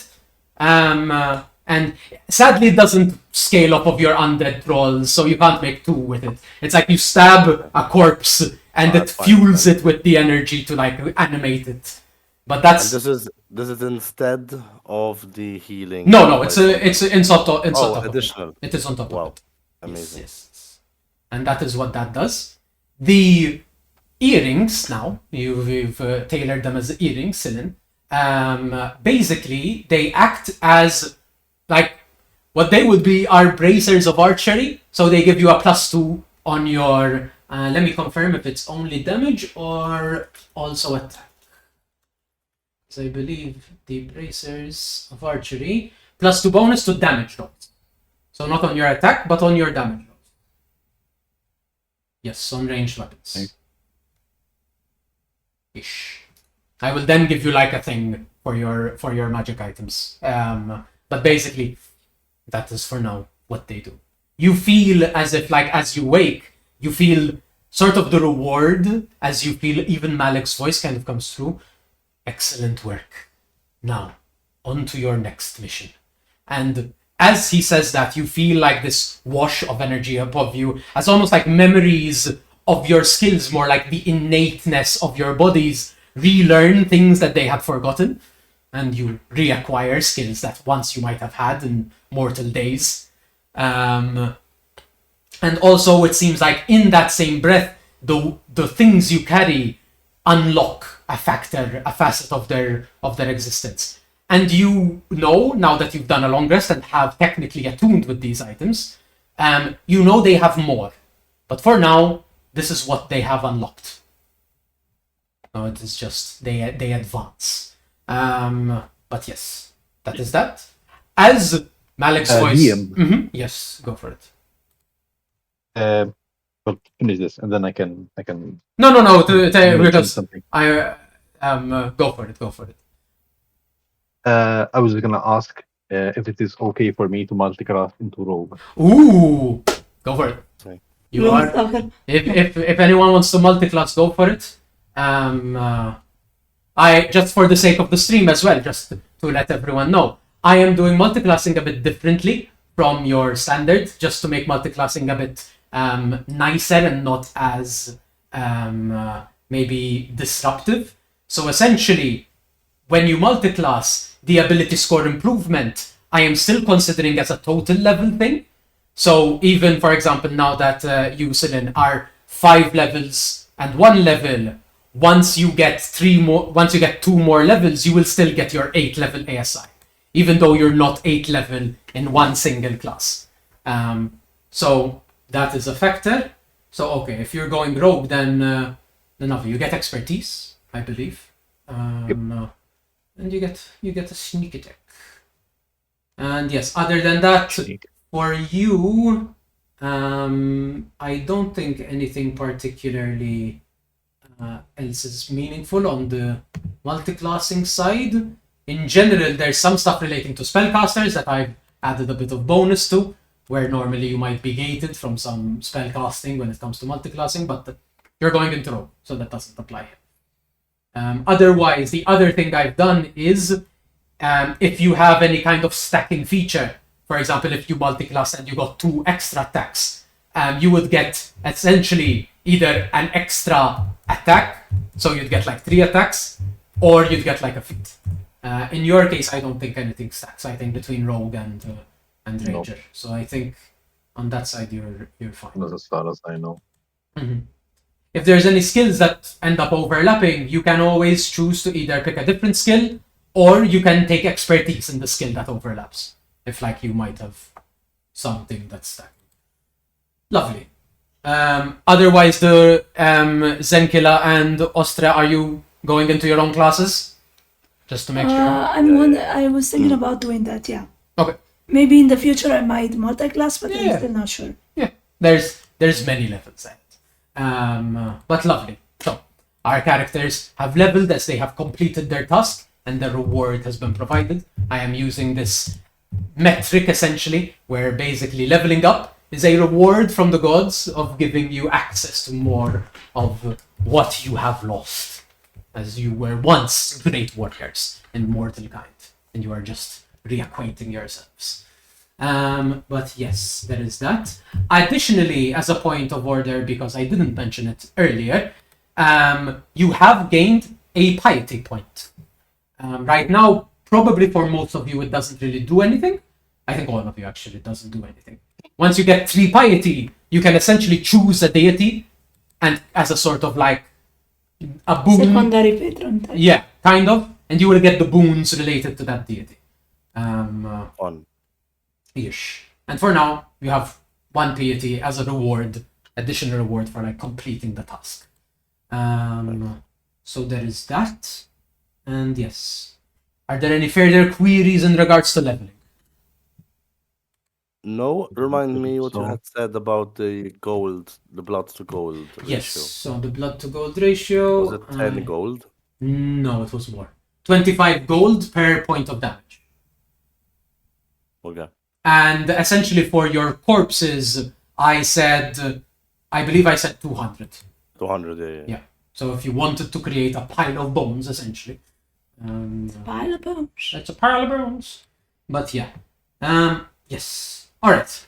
With that, we will pick up from where we left off. And indeed, Malik has come in and simply stated, excellent work. Now on to our next mission. And as that sound comes in, you hear from outside a yell and a bell dinging. Ding, ding, ding. And as that comes in, I need, where are my notes? And yes. So, you, Celine, kind of waking up from this dream of sorts. This memory that you have acquired by very unorthodox means, you kind of like hear this bellow of the sleeping god, the king or monarch of the sleeping gods themselves. And then the bell starts ringing from the ship. And outside you hear, "We're being attacked! All hands! All hands!" As you hear the ship lurches as something hits into it hard, as something just batters into its side on one side, and then you hear another as you hear wood and splintering. You hear the cannons fire on both sides. Ibn clearly yelling out, "Get the gunpowder! Get the gunpowder!" And you hear this as it launches, as it seems like the Fateless has come under attack. I would like all of you to give me initiative. Lovely. Sure. Before initiative, Yes. would I have been able to cast mage armor? I'll allow it. Yes. You can get the mage armor in. Do I still have hex supply? Yes. Sorry. Who asked? Two people talked. Do I still have hex ongoing? No, because you finished a long rest. Why? I mean, but you got it first. That's fine. No, I know. I'm just trying. And Celine, did you want to ask anything? This will come back to me. Okay. Fair enough. Mana, Skill is on my turn, right? Yes. That will happen on your turn. That's easy. Yes. My passive perception has now increased. Ooh. Because you got expertise. Expertise and perception. Lovely. Yeah. Lovely. Nice. What are you at? So it's +9. So that's a 19. 19. Lovely. Nice. Yeah. Mana, we'll do the ship's turn. And then we'll do the crew. And then we'll do these two guys. I still have to roll initiative, right? Yes. So if you have your initiatives ready, I would ask that you send them my way. And I just... Why is my... Bro. Close. Okay. Fine. Yes. Well, I will do initiatives. Ship crew. That's easier. Ship doesn't add anything. Oh, this ship. That's bad. Alright. Sorry. 4 undead trolls. Trying to understand this. Yes. The +3 it gets is plus and over what he already has, Mala, the or the plus replaces. 3. Let me see what you're referring to. Because it says the skeleton, the biggest one said it's +4 weapon attack to hit. Mala. Basically, +3. Azad, so +4 to hit. Your bonus is on its damage rolls, not its I was attack damage rolls. rolls. I got you. Yes, Okay, yes. sorry. So you've added basically 6 to its maximum hit points. And I'm +1, so now to what it already had. +1, So it already had a +2 plus to 2 damage from what? rolls. Azad. So now it adds your proficiency bonus. So now it's a +5 Oh, damage. cool. Oh, okay. It actually adds everything. Yeah. It Okay, takes your full proficiency bonus. And then as far as hit points, it's gone from having 13 to having 19, Yeah. 19 hit points. Yes. Cool. Okay, so Okay. can I flex a bit Flex a when I tell you my initiative? Flex as you. I rolled 9 on the dice. However, I have alert which grants me a +5, and I have from my race hair trigger, Okay. which give me the ability to add my proficiency bonus to my initiative Oh, rolls. that's interesting. So it's a grand total of 17. 17. Nice. You're proficient in your initiative. That's interesting. All I right. am a bunny. I have to be ready to leap into action, That you're ready to leap into action. I love whether that might be flight or fight. I love that. Okay. Rubbish. Alright, we're rolling mech and bad in general, but these guys got a lot of bonus. Ma, Zenkila I and rolled Celine. above 11 in this whole game. 18. Alright, 18. So above 11 meaning? That's a 14. Okay, 14. Alright, that's pretty So good. on the dice, I mean. Okay. I Total? rolled 3 8s and 11. No, the 14. Okay. You rolled above 11 on the die. Okay. Mana, and these guys are adding. It's 4. This guy gets more. But only that, so. Okay. No. And this guy got a decent number. It's that. Dex? Dex? Alright, mana, lovely. And we add +2 to this. Well, no, they get that initiative. But that helps. Mana, tired. Alright, so you hear the bells ringing, cannons firing as what probably are other ships have appeared and rammed into the Fateless itself. You are inside currently. Technically, battle outside has started, but in this moment you are not threatened. Is there anything you would like to do in this first? I'll essentially give you a round. Like, you've already gotten your mage armor, Zenkila, but if you want to, is there any prep stuff you'd like to do in like a first round? Otherwise, you can just take your first round of combat to get out.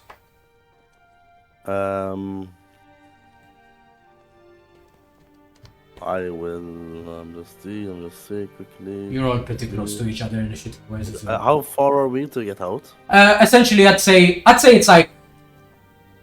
I'd say it would take your full, like, technically you can be out, like it would take 30 feet to be like right at the door essentially, and then like you can do stuff. So technically I'd say like I'll do that. I'll have a look at what time and see what I'm Alright. looking at. well, Same. then if you I'll all grab my. are obviously. moving out, Obviously, I have my weapon. we will shift. Slew. That's a big boat. It is indeed a big boat, Massive boat. Holy shit. Okay. and you are currently. A lot of fucking people. Yep, it is a large ship. You currently essentially are coming out sort of from here, kind of on this side technically. As you walk out, you see the captain. I will. Am I on the tagging mode? Yes. If I do this, lovely. You see are you seeing that pop up? Alright, good. So this is the captain. You see the first mate Kelly over here. Which one? The one at the front, the purple. The purple is the captain. The red is the first mate Kelly. The green is the cleric of Hayek Rasha. And the blue is Ivan, the gun master. Essentially, they're back here as they're calling out orders. You can see further ahead soldiers fighting as these like what are in D&D terms Gith. I was about to ask you, like, Yeah, they are essentially Gith. These yellow-skinned, pointy-eared, and they seem to be mostly like they're wearing leather armor and stuff, but they seem to all be in the garb of very like holy order. So it's draped in these like silvers and kind of like blues. And you've heard the name, like the captain mentioned it, the ordained Ekib, probably one of the waking gods. And you see a symbol, and Okay. indeed you see their symbol, which is... I need Ekib, the ordained. Indeed. Basically you see, it is much the inverse of Azad's symbol, where Azad starts from a point and it seems to etch out into various paths. Rather, Ekib's symbol is paths that all lead into one single circle, and they seem to just mesh in together as one singular path, framed by chains that seem to just encapsulate this symbol itself. Much you feel this Ekib represents the opposite of Azad, where Azad is the unchained, represents the ability of chaos and the ability of unpredictability. The ordained follows the path. They are destiny incarnate. It is what is expected to be and what should always be. And they currently assail the ship. You see 2 ships on either side, just to, you may zoom out and view, but to show to the rest. Are these friendly? So, yes, you can see the Gith on the map are clearly like assailants, and they've either swung in or are like climbing up on the sides of the ship and coming up and fighting, kind of pulling at enemies. You can see the sailors, essentially, these tieflings. So, essentially, where you see these icons, they are tieflings. They are part of the crew, and wherever you see Gith, they are enemies. You can see multiple other crew are already kind of downed, and you see other Gith as well are downed, so the fight, like in the first sort of like... The pirate-looking guys are ours, yes? Yes, The basically, exactly. And you see 2 ships, and in particular, the ship on the left, you see from afar these 2 very intimidating standing individuals at the helm, in full plate armor, but without their helms. One more feminine and the other more masculine. You can see them looking out, and they're kind of commanding and ordering, and you can tell that they seem to be leading this assault. The charge, yeah. The ones that are back, all the way back here. So they are pretty far away from you guys. But in this moment, you are focused back here. You stand out, you walk out. Essentially, that is your movement, practically, for this turn. And you may choose what to do. I will say... So we are currently on the deck. Yes. I'll say you're on the deck, and we'll start initiative order now, just to have it make sense. But practically... I'll say we'll start there. Mala. Question. Yes? When I approach an enemy, Yep. and when I approach them, they enter my... by me approaching them, they enter my area of attack. No. They have to approach you to trigger an opportunity attack. My... You walking into them does not trigger the opportunity attack to attack them. Oh. No. Like that. You can always walk away from them and then wait for them to come to you. Lovely. So, first on the initiative is Selene. An 18. You are top of the round. Oh. Really? So I'm saying basically there are 2 boats. Yes. and the people on the boat seem to be attempting to Board us. board our ship. Exactly. They are boarding right now. And I'll say, let me just do a perception check. Oh, okay. You are looking around, surveying. You tell that yes, apparently soldiers from the other ships have boarded on, either swinging in or seems to like with grappling hooks, almost like just climbing up on the sides of the ship. You can see the guns have just fired around a barrage onto the enemy ships, but the enemy ships are kind of like crashed in. They're the sides of the ship themselves scraping against, and they seem to have hooked the ships together. So they're holding each other in that moment. And how was the sea looking in all of this? And how is? Sorry? The sea looking in all of this? The sea is like, it is not as calm as it was the day before, but it is not something that will affect the combat as Because I much. was thinking if we break the hooks, if the sea is a bit rowdy, they will be pushed away from us, or not. You don't think the waves on their own will be enough, but there Okay. is. That's what I was curious about. Yes. No, the relatively, in this moment at least, the storm. There is no storm. The waves are calm. But what you see, Selene, as you are surveying around, you notice that, and then you look at where the other helm is ahead of you, and you immediately see the one at the helm, this feminine-looking gith, like the bald, but you can tell the features are slightly smoother, slightly in a more. I had to pick a spell. Go nuts. Pick. You see her look at you, and she points in your direction, and the guy next to her just kind of like moves, greatsword in hand, and seems to be at the ready. And you can tell that in this moment, like, they might be boarding the ship, but they are looking for you guys.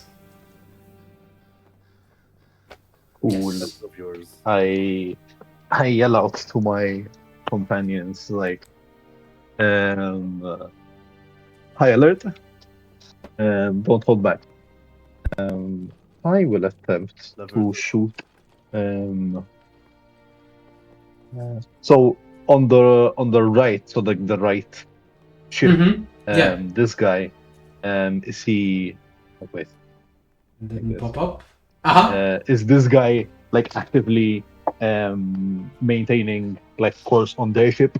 It seems like, Or yes, there no? is an element here where if there is no one at the helm, probably the ship might like slightly like lose its positioning, to be fair.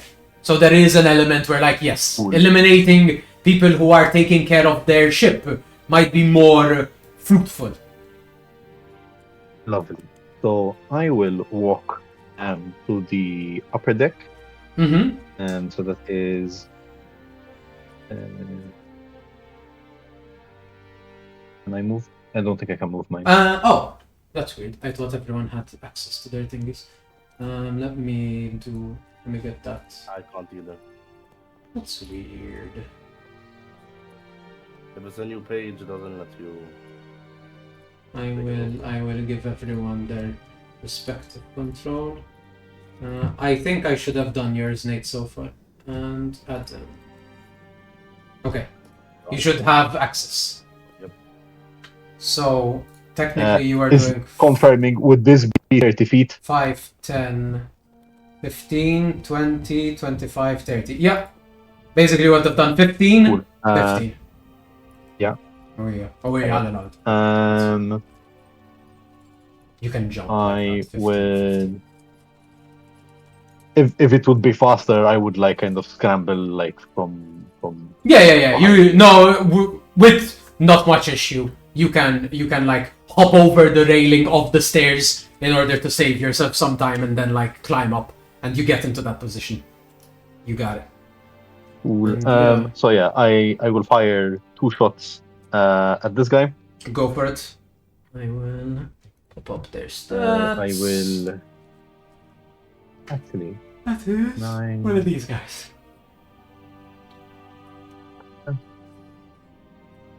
I want to. Sorry, what does is her name Kelly, the other Yes. the red one? The red What one does is she wield? What a is she- maul, A maul. two-handed. Okay, and the blue one is like spellcaster. Mhm. I assume. Okay. I will ensnaring strike Ooh, as well. go for it. We'll see how that goes. Roll to That hit. is I forget you have a thing so one of them. on like someone who hasn't taken their turn yet. I'm considering this as the first round of combat, even though technically they've been taking turns. I forget. No, Okay. no. Alright. Well, wait. I thought you might have had something. Let me double check. Because I feel like you've asked me that before, that's why. Aha.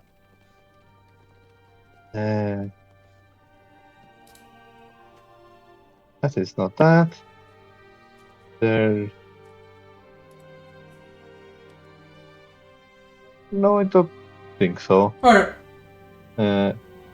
I have advantage. there you go. You have advantage on attack rolls against creatures that have not yet acted. There you go. That's the. Yeah. That is the one. So. So that is a 18 on Ooh. the first shot. 18 hits. Nice. So that is, they need to do a strength save and see if they become ensnared. That's cocked. And snare Come on. is grapple. Okay, nice. Restrained. Restraint. That is very bad. It is a 7 total. Nope, that does not Nice. succeed. So this is concentration up to 1 minute. So currently they are restrained, Okay. and the target takes d6 piercing damage at the start of each of its turns.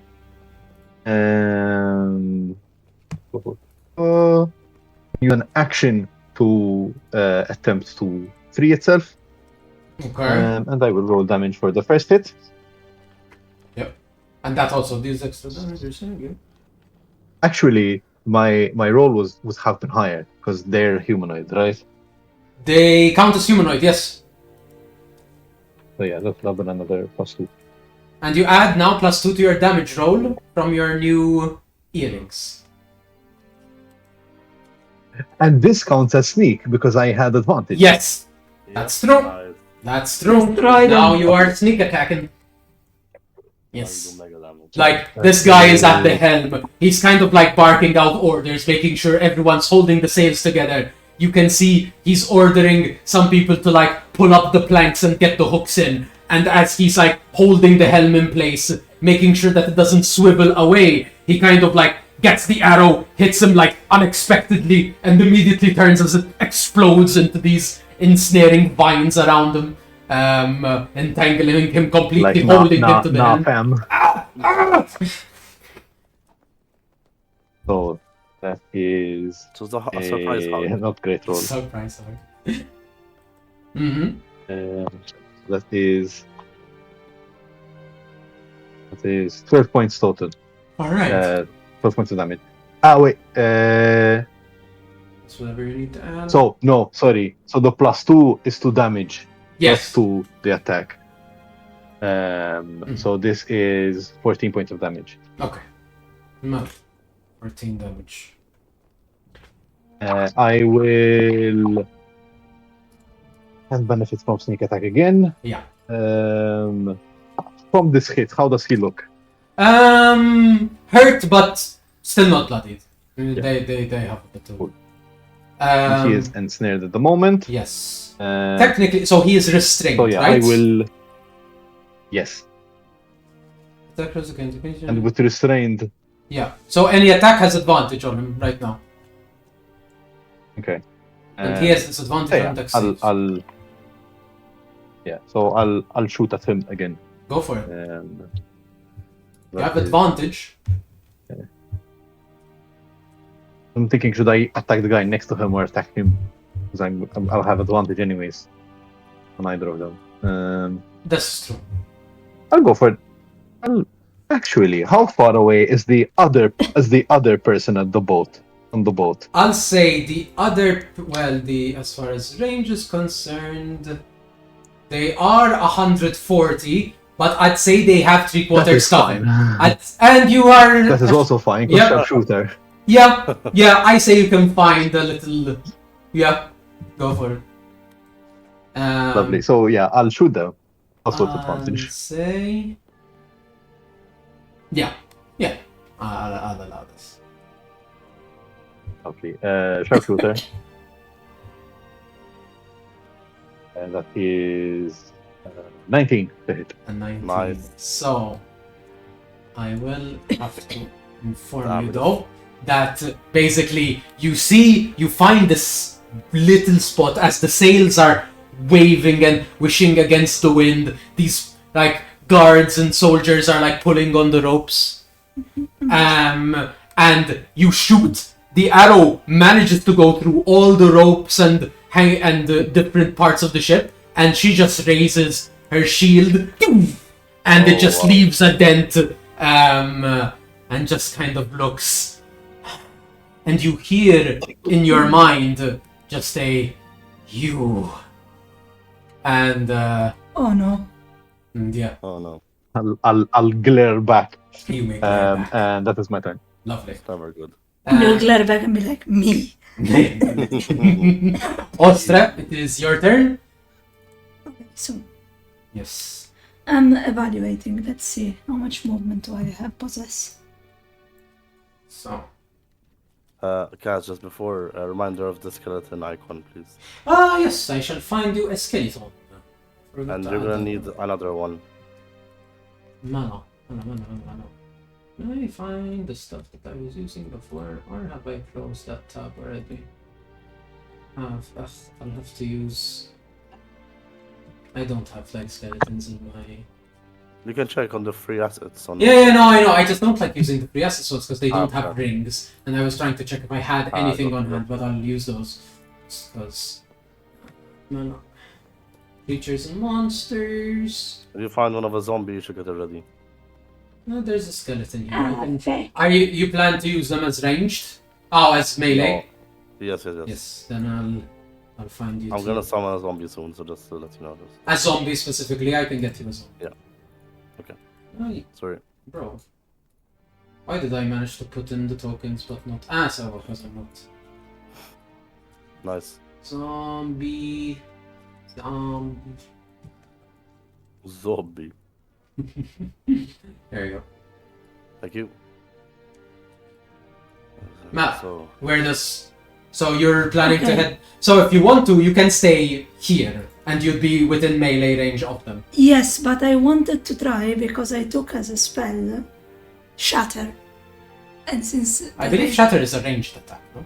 yes, Okay. is if I Good place point. it on the other bow, Okay. but before they get to me, I Alright. can, incapacitate them for a bit. Where are you aiming? I can't get all the way to them specifically. Uh-huh. I was trying to see where I am to a maximum of 60 feet from me, and then the thing is a 10 feet radius. Remember that Shatter does lots of damage to objects around. Yes, So the ship will definitely take damage. Basically, DM. yes. I also forgot to add the +10 from the sharpshooter to the damage. Oh, you did So it was sharpshooter. 24 points of I damage. see. Okay, Yes. I wasn't sure if you had done it or not. There we go. That's a little bit more. That's So yeah, closer to 26. bloody Yes. from that hit. I'm evaluating if I should stay a little bit back and use Shatter anyway, because even if I do a lot of damage on their ship, it's not a problem. That's more like what you want to hit. What are you trying to hit? Like you can target their masts, for example, if you want to be specific on like targeting a part of their ship. You can. Alright, if you aim here, you'll hit both these two and their mast. Yeah, that's what I was thinking about, Okay. to be honest. And you needed You 60. move back for that as well. If you want, basically, if you need 60, Yes. you can do it from back here. From here. Yes, I will do that. Yeah. So I will not use all that movement. Yeah. You stand beside Ivan, who is currently just calling out and basically was about to move to the gunner, to this cannon, and like tilt it around. Around here, yes? Yeah, back here. Basically, if you're here, you're fine. Back here, you'll be good. Okay. And then I go ahead. So you are going to shatter. Those two have to make a save. And it's 10 feet. So one succeeds, one fails. Because one rolled a natural 18, one rolled a natural 5. So I don't think they're going to. And they take 3d8 on a failed save of thunder damage. Or half as much on a successful one. Yes, that. So roll me 3d8. Word. Looking Let's for see, shit. d8. I want to see the wording of what it does to objects.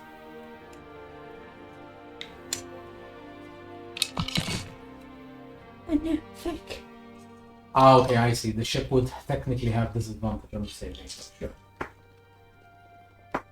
If I Yeah, can it failed miserably. So, let's see. Mela, let's see. Okay.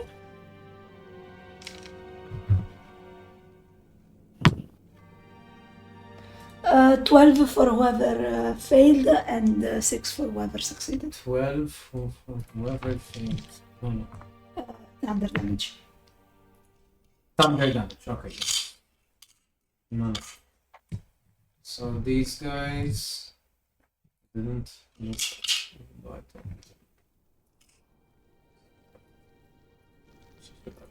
Ma, say again, 12 Yes, and 6. yes. Okay.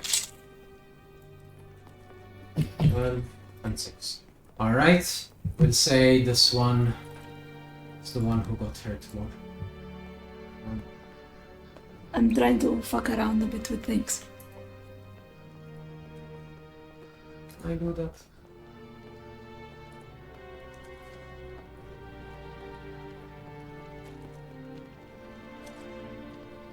Yeah, that helps me track it. That way I'm just tracking how much damage they've taken. Alright, lovely. That's your action. You can bonus action. I'm thinking bonus action, bonus action. X is an action. Hex and Hexblade's Curse are both actions. Yeah, I'm thinking if I have anything that I can. Spirit Shroud, I think it's also an action. Spirit Shroud, is it? Spirit Shroud, I think it might be I think it might be a bonus action. I'll check, I have it here. It is. It's a bonus action. But I used a spell. But I'm allowing that. I have allowed that in. Should I fuck up? Should I fuck up both of my spell slots immediately? The thing is, should I use my spell slots instantly? It's your call. I'll be honest, you're not really a melee here, so spiritual is pretty useless. Yes, I will wait. I will wait. Bonus action. Can I do anything else so I can interesting? barely hear you, baby. I can barely hear Sorry. you. I will hold it for now. I won't use Spirit Shroud. I'm looking to see if I can do anything else that's Okay. a vibe. But no, I think that for now I am okay. Okay. Ma. Get your turn done. We go on. So in this moment, the enemy crew will take its turn basically, and we will do some essential like broad checks as they get into combat with the Fateless's crew. We'll see how well they generally do. That's shitty. Also kind of shitty. And wow! I rolled nothing past a 7 on those dice. That's good. That's good. We will do this crew to crew. I will do a different tracker, and it's like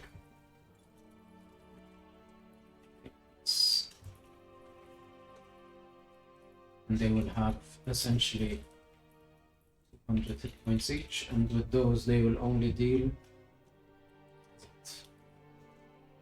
15. I'll say Azad. I'll say a failed check. Does nothing. Does it? Yeah, that 7, that one that was actually a 7, does a damage. Okay, nice. So, How cute! Zenkila's friends actually move. yes. Yeah. They do. They have a little bit of animation. Mana, 16. We go on to initiative 15. You see, I guess you would see it, Celine, as you have like a more of a beeline vision. The guy standing next to the person on the helm, hefting their great The one sword. that got skewered by the arrow. No, the one that blocked the arrow with their shield. The one standing next to her will start moving, and basically you see this guy in full plate just charge, kind of leap off from the stairs and land onto the base of the deck. 10, 15, 20, That was 25, unnecessary. 35, 40, 45, 50, 55, 60. It'll get Relax, to here. Buddy, relax. Relax, take How a much chill movement pill. does he have? Running so Huh? fast, man. How much? He did a dash action. Oh, I see. Um, I know that. That's good. Remember, that was a bitch. If that is basic movement, you're fucked.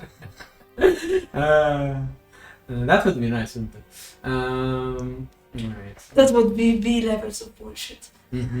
Some might say. Be a really high level monk. And bonus Yeah. action. That is what I aspire to be someday. Not In real with this life or in the guy. game. Not in this character, And but as he moves forward, he stands there ready, and then kind of now seeing you and seeing the captain as well, you can see that he was pointed in your direction, and he looks at you, Celine, and the rest of your general crew over there. But his eye drifts to where clearly the captain is. Like, he clearly, like, cutlasses are out in both hands, and you can tell just like you see there is some like history and beef there. Ooh. And in that moment you see the sword alights with radiant energy you should as he seems to On. you should guess. And he casts that as a bonus action, and that is his turn.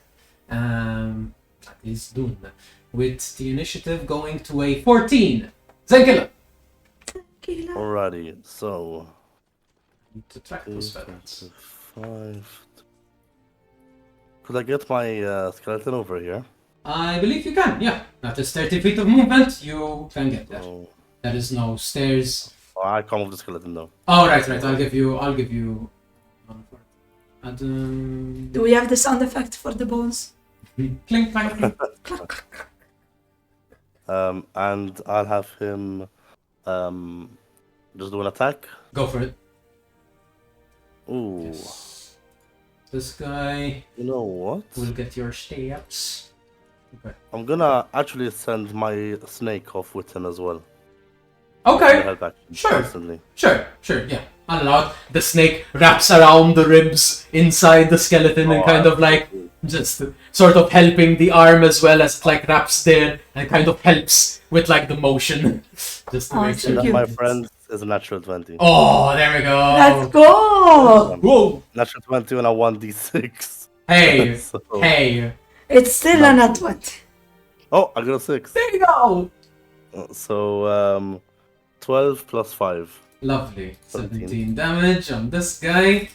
17 damage on this guy looks. That's a pretty nice chunk, honestly. Yeah. It's looking very close to that. Did you see this individual? Like clearly, they also are actually. Yeah, they don't have weapons. They seem to be fighting very like martial arts style and like expecting like to swivel and dodge, but the snake just pulls in the direction that's like very unnatural in a way that the monk was completely unexpecting this attack. It just hits him right in the chest, hitting slashing across. Lovely. And Now, that is tell me if this is possible. Can I go like this, or do I have to go there and there? I would say on that end, because it's like further up, I'd say it's like a DC 10 athletics check. to like for go over here. Yeah, exactly. Otherwise, you Okay. can go. Can I do this and this? Yes, that is fine because that's not I'll as do high. this and this. So that's easy to like 10, kind of just shimmy over. yeah, 20. Then I'll do this Mm-hmm. and this, so I'll be here. All right, go for it. Okay. Can I see the helm of the other ship on the right? On the right, yes. This one is more like there is less in the way for you to be able to see it. All right. You can see the guy right now is entangled with the helm itself, trapped to it with the ensnaring strike. He's not So doing what I too. would do is I'll pull out a diamond skull from my Ooh, bag, Okay. and I will face it towards me, and I'll say, breathe, and the skull will dissipate, and behind the one at the helm, Okay. so in between the helm and here, I'll just move him straight. Can you move the zombie over there, please? Yeesh. Did I not give you the access So, to it? over I here. have not yet. No. Alright. You go and try it on So out Okay. of the ground, just like it's not exact. It's a corporeal form. It's a ghost, a Okay. spirit. Okay. But it pulls itself up, Mm-hmm. and the image is of my brother. As it Oh, pulls okay. itself up, and it will do an attack or take an attack right Lovely. after I. It just like summon it. climbs out from the ground like this Yep. undead form of your brother. If you're attacking the You have advantage. ensnared guy, you Yeah. have advantage. Oh, that helped. that helped a lot. I can't see my plus to hit weapon. With this is a basic zombie, or is it something No, else? It's a an specific. undead spirit. This is what spell? Summon undead or something? Summon undead. I'll check for you. Your spell attack modifier to hit. Okay, so That makes sense. Okay, so that is a 21 to hit, Oh yeah, that hits. and that's good. Four, So- six, So this is the deathly touch, right? this is rotting claw. Oh, rotting claw. Okay, this one. Okay, putrid. Okay. So that is. No? Yes. What? No. What? 4, 5, 6, 7, 8, 9, 10. That's 10 slashing damage. Alright.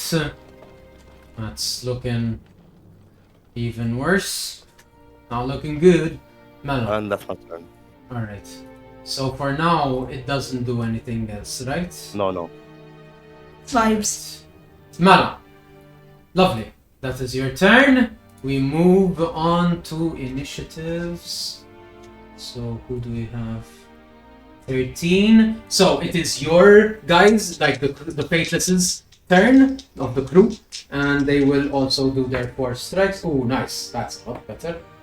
That's also a lot better. Bitch. You're taking So- them in groups. So basically what I'm doing is I'm using a different kind of mechanic for the crew.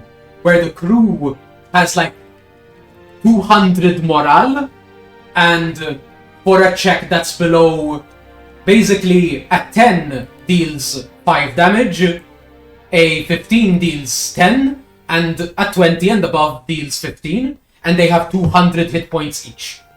So it like breaks the morale of the crew. So I'm doing like 4 checks for each crew to like Cool. rationalize all of those Yeah. in a That's a good quick way. tactic. So As where soon as all those NPCs were like, fuck. yeah. maybe- So where the enemy rolled 1-10, getting 1 success, these guys rolled 13 on the base die on their own.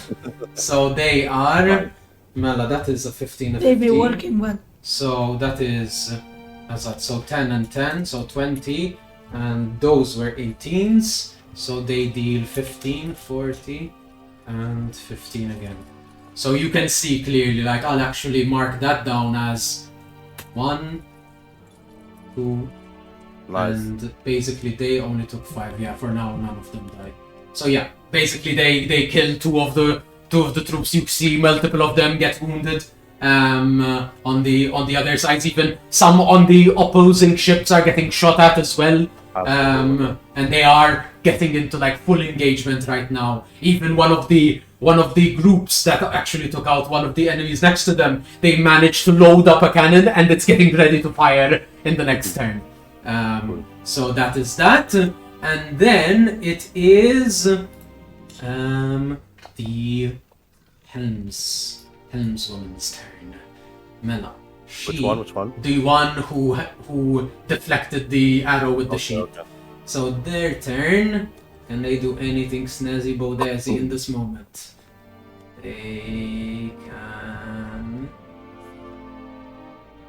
They can leave. They can leave. They don't want to though. They can. That is an option. Shame. We will make them. They will start moving.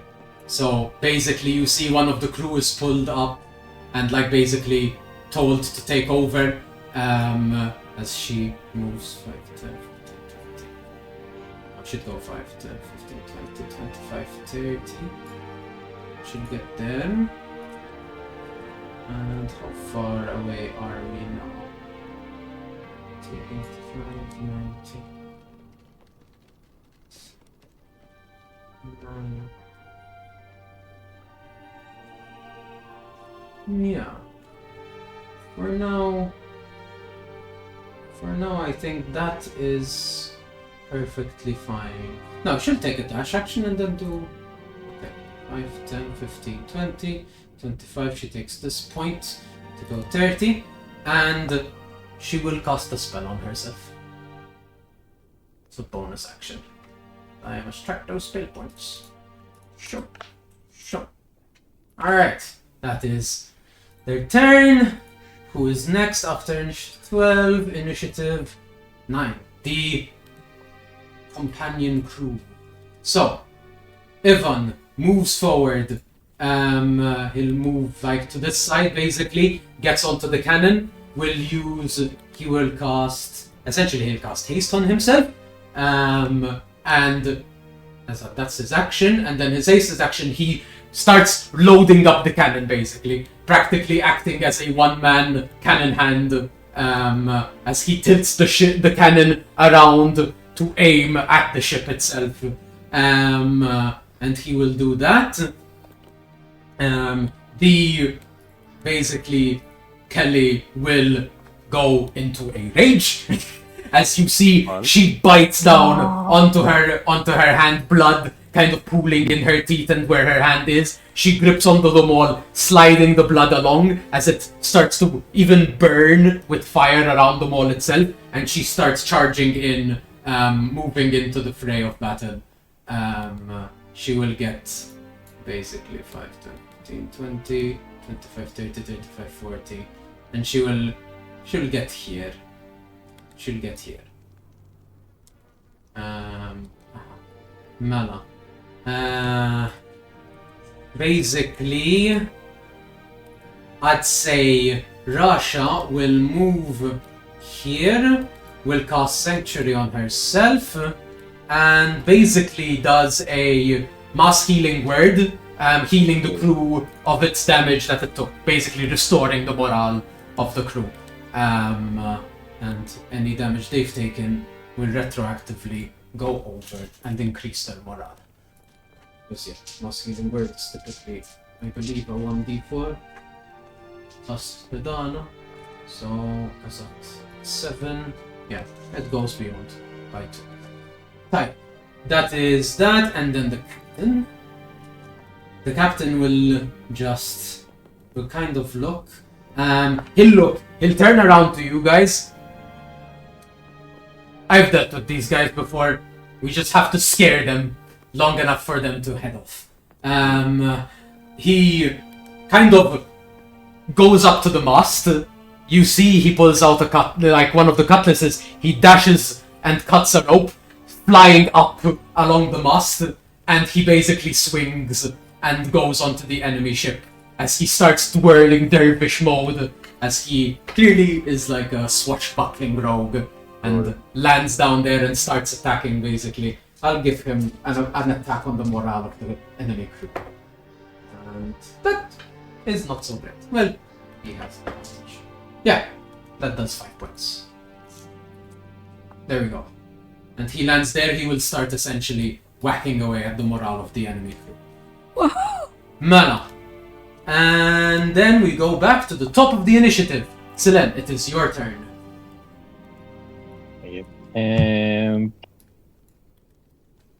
So to confirm, is the helm guy still Yes. still ensnared? Yes.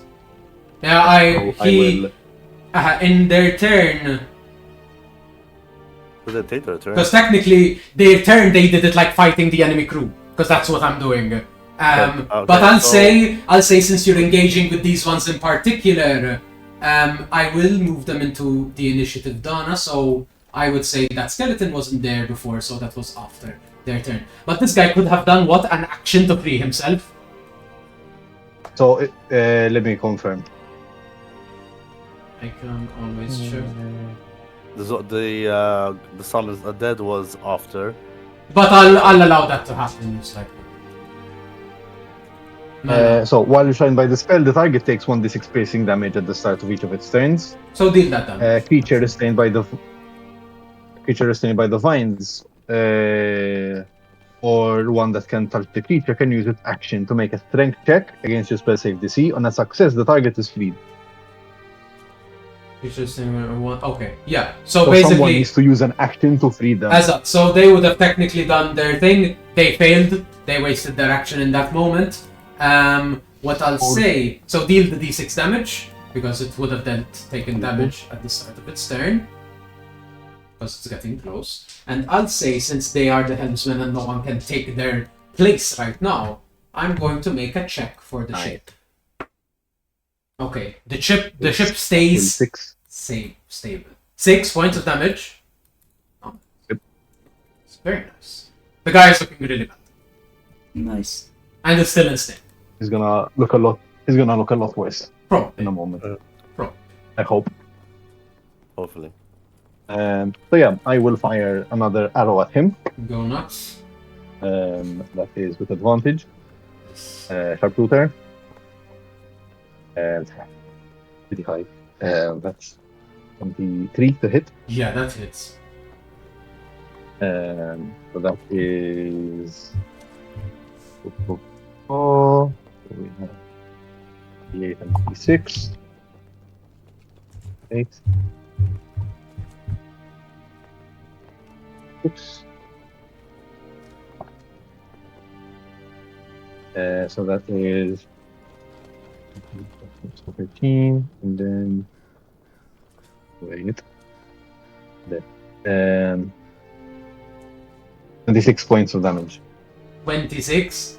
The guy, Total, yeah. the guy you shoot, it kind of the ensnaring strike itself kind of just re-ups, hitting and like bleeding into the skin, ripping through the armor, and you just fire that last shot that gets him right across the neck, and it kind of just sprays out the blood onto the helm itself. Nice. And the guy is Lovely. dead. The second arrow, I will attempt to hit his body, Mm-hmm. and Go for it. how's about you This guy's leave Yeah, us alone? That's the same roll. Literally the same roll. It's a 23. okay. Yeah, that's it. But on it's fine because I realized that this is not an advantage, Uh-huh. but they're literally both Okay. 17. Then you're fine. So yeah, so that's a 23 to hit. No sneak on this one.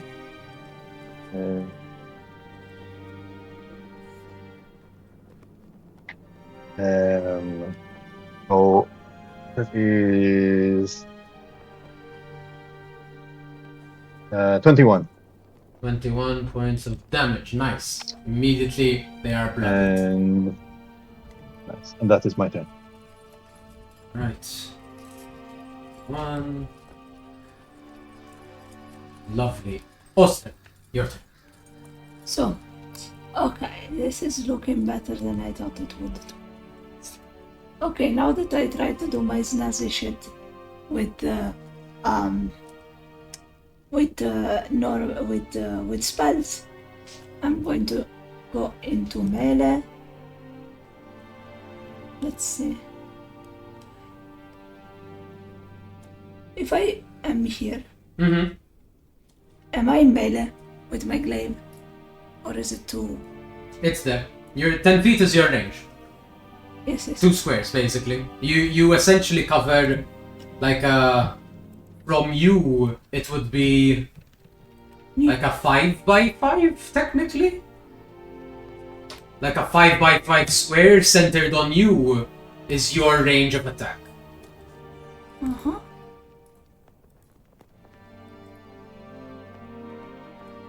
This is your area of attack. Practically. From here. Mm-hmm. Yes, like that, yeah. Basically. So, this guy, I'm going to start attacking him. Go for it. My first attack. I would say they are already like wounded from fighting with the other crew. Yeah, that's I'm fine. going to argue that they have taken the damage so far because they took pretty bad. And not that much. So, how much to hit? There's a 25 hit. Oh yeah, that hits. Mm-hmm. Can they do anything? No, they cannot. The turn is this you, yes. Good. Guys, remember we have 2 scary people coming. Yes. Yes, that's why I'm doing normal attacks. 7 plus 5, 12 damage? 12 damage on my first attack. Yep. Yep. And then my second attack. They are up. They are bloodied. They are not past the bloody point. I rolled a second 17. Yeah. Does it still hit? I assume yes. I will do another slashy with my glaive. Go for it. This is slightly less good. 5. 8 points of damage. 8 points of damage. They're looking not too good. So, and that was your movement. And my action. Bonus? Hex is not a bonus action. It is. Wait, I've been saying it is. Hex is a bonus action. Hex and Hexblade Skirts are bonus actions. I'm thinking if I should save at least one. Remember that your Hex, you can move it. Your Hexblade Skirts, you can't move. Fair. Then I'm going to cast. Let me think. Hex will be your last spell slot. Yeah, I know. For now, I'm not going to use it in my bonus action. I'm going to keep it so if I need to use a reaction to slash at someone, I can. Your bonus action doesn't include your reaction, but you can keep your bonus. You've kept. That is your turn, Mala. We go to enemy crew. Enemy crew is looking not too good, but let's see if If we kick them hard enough, will they just leave? Thank you for coming back to me, guys. Yeah, that was very polite of him. Oh well. Okay, bad. Really good. And pretty decent as well. So, but I'll say the last one doesn't done because they've lost more, so they've lost an option, a roll. But they deal pretty hard hits. 30 and I beat, no. Azad. 2 hits, one was bad and the other one didn't go in. So you see now some of their initial wave of attacks was a bit weak, and the Faithless was ready to handle it. But after taking such a harrowing attack, and the captain of their ship essentially walking on to the Faithless has given them new vigor, and they go into full attack and start to take down some of the the Faithless's crew. And we'll say one goes down. No. Mala. Alright, so that is enemy crew. And now it is this guy's turn. So, I'll say he will make a check. I'll say this is a wisdom check. Ooh. Okay, damn, he rolled very high. So, you see the guy with the radiating sword who leaped onto the ship, just looks in the direction of the first mate, Kelly, and is kind of like, and is ready to just go at her. And the individual behind him puts a hand on his shoulder, and you see her kind of clench his shoulder, and he just like, fine, and turns to look in your direction, and he will beeline that way, leaping over the cannon. 5, 10, 15, 20. He'll take some opportunity attacks. 25, 30, 35, 40. He'll walk towards, Ostra is the closest. So he is going to actually get that far. So 5, 10. Michelle, can he go through a better way? He can go here. 5, 10, 5, 10, 15, 20. He'll take an opportunity attack from this person. 25, 30, 40, 45. He looks at the cleric of Haik, kind of looms down at her, and is like, not yet, and just walks past her, and then Because he can't touch her because she has Century, right? that too, but it's like he was more commanded to target you guys, and moves in your direction and gets into your melee, Which means, come at me, bro! and it triggers your reaction, and you may attack him. Come on. He looks very armored, I'll admit. I rolled another 17, which means 17 plus 8 again, that- which means 25. 25 does hit as this, like, roaring, full plate armor, just rushing with greatsword in hand, leaps in and is going in for an attack and is caught off guard by your instinct and immediate reaction, and you hit, and by doing so pin him down, right? Because of Sentinel. Yep. Jeez. I rolled a 0. What does that mean? 0 is a max damage, 0 is a 10 on the D10. No, it's 0 points. 15, bitch! 15 points of damage. Let's go. And then you go, motherfucker. Where are my things? Here are my things. Oop. 15. He makes a concentration check. Yes. He succeeds with a nat 20. What is it for his rage?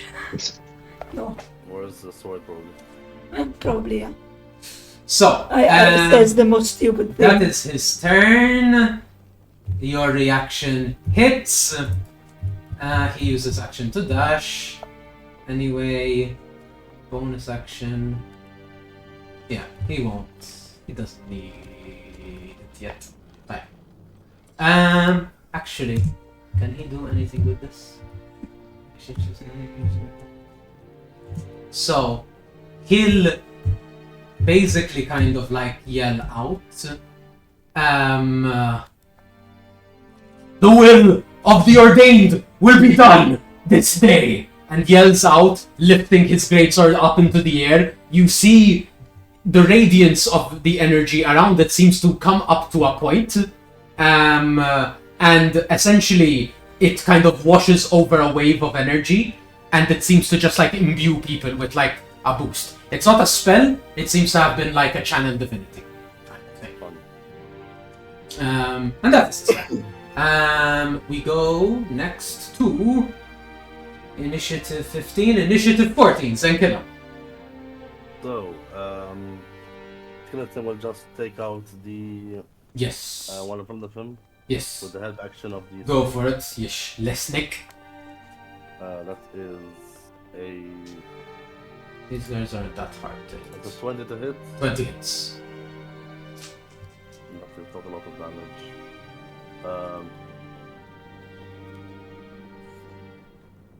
That is 7 slashing damage. 7 slashing. Mama. Piercing, right? 7 piercing. Doesn't make a difference. That's Mama. Okay.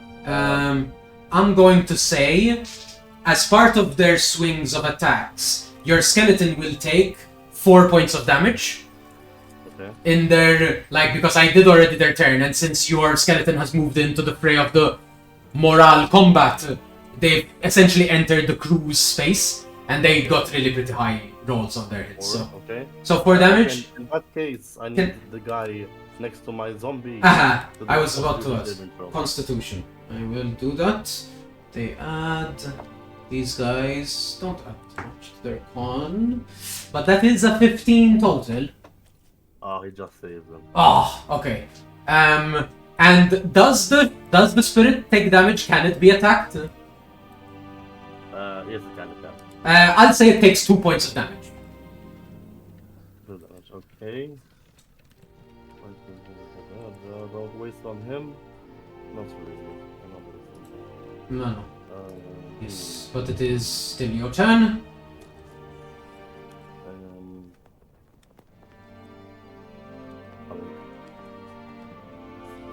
Incoming. Yes. Right, okay, so Okay. So, do I do it to him? Or do I do it to him?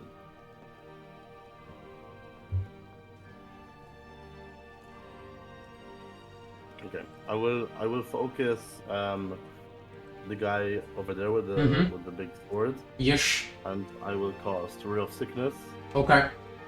at second level. Okay. That is -2. So let's see if this hits. Probably it won't hit. Oh, might hit. 22. 22 hits. It does hit, so they need to make a save, right? Incoming. Constitution saving throw. Constitution saving throw. That's already pretty high. It's higher. No, they make the save. It's a lot.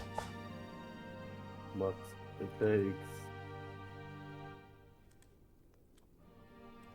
it takes 18 poison damage. Right, Mela. So you see it hit, and as it hits, you see a reactive force of energy as it pushes off against the poison, and you see it doesn't take as much effect as it should have. They seem to be I'll allow you, you are a practitioner of the arcane, you can tell that this is an effect of a protection from poison spell that they seem to have on them. So they are resistant to poison damage. But from the 18, he takes 9 points of damage. My zombies have to take an attack. And that is...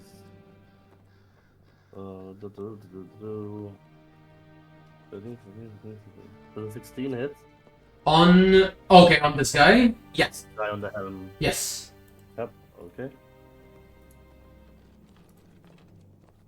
3 plus... This guy is not looking too great. Not death's door that bad, but bad. That is 9 slashing damage. Okay. He's looking pretty bad. Another hit like that would probably take him down. Alright. Alrighty. Lovely. Mano, Zenkilla. The ship. Sorry, I want to say. I will move my snake Okay. to Austria. Okay. The snake untangles itself from the bones, slithers around, and will curl up around your foot, Austria, and slowly starts climbing. I'll say climbs up around the glaive and climbs up the pole of the glaive. For a moment, I'm startled. I'm like, oh, you're Zenkilla's friend. Yes, you feel the presence, and you feel like Zenkilla's presence is kind of there. Even though it's not there. Because for a moment I was holding the glaive, I was attacking it, and I was feeling. Yeah, there's just swirls up with the right there, and then it hisses at the guy. I very delicately scratch the top of his head with the finger. If a snake could do that, the cats do and purr. Yeah, it does a little. It does a comfy hiss, a little. Yeah. Lovely. The ship takes their turn. Mela, they are not yet they still get their 4 attacks, their 4 rolls. They add a +3. Ooh, that's a nat 1. That's a nat 2. Ooh, those are bad. But Yeah, that one's good. That's good. 21. Isn't it good? No, this is the Fateless fighting the. Oh, okay. I thought it was the other one. No. But one of them does go above a 20, so that does 15 points of morale damage. They are still down, not enough to bring one down, but enough to deal some more damage to others. That is their go, and we go to this person. Mana. The moves forward 5, 10, 50. Actually, sure. She'll move here. She'll make a wisdom saving throw. No. She adds a lot to it. 9. Ooh, that does. So, you see she raises her hand, and almost in a blur, she casts a spell way faster than she should have. Like you, Zenkela, would notice seeing a caster. And you see... No, it's... Ooh! Okay, that's bad. No, but that's not that bad. That's fine. No, plus 4, plus 3, plus 7, 16. 13C would be... 9. Oh, that fails just, Mala. And how much can she target with this? Second. She targeted the cleric. She targeted the cleric and the barbarian. And she can jump it. Would she do it at that level? Wait, she can do as much as it's cooler. Yes, sure. Okay, the wizard succeeds. Alright, she'll do it at that level. Now, you see her reach out, and she just orders stop. And the barbarian and the cleric both seize up, as she does hold person. But you can tell she's done it as a bonus action. You're not sure how, but she definitely did done it. You can see the wizard, Evan, kind of like feels it about to clench, and is like, oh, no. I don't think so, not again. As he succeeds. But she broke through the sanctuary, and sadly the cleric barely, like, with 1 point less, failed the save on the whole person. So those two are currently paralyzed. Fuck. I need... That's for minutes, right? That, for until she holds her concentration at least. I don't want that. I want, At the very least, the cleric is safe under the sanctuary. Yeah, kind of. That's true. We will use that. Because it basically jumps from one person to the other. Which is interesting. Because you can, like the way hold person works, is like you target someone within 60 feet, but then you can target, when you upcast it, you can target more creatures as long as the other creatures within 30 feet of one of your targets. So you can chain it. And rather than attacking the party, she decides to take out the distractions. And she just says, no more distractions. And then the wizard reacts, no, not again. Being more obstinate, I suppose. And she just walks 5, 10, not risking an opportunity, looking at the barbarian and kind of patting on the cheek. Not today. Not today. 15, 20, 25, 30. She gets there, and now she has an action. And she used her spend points. Where are they? There. Boop.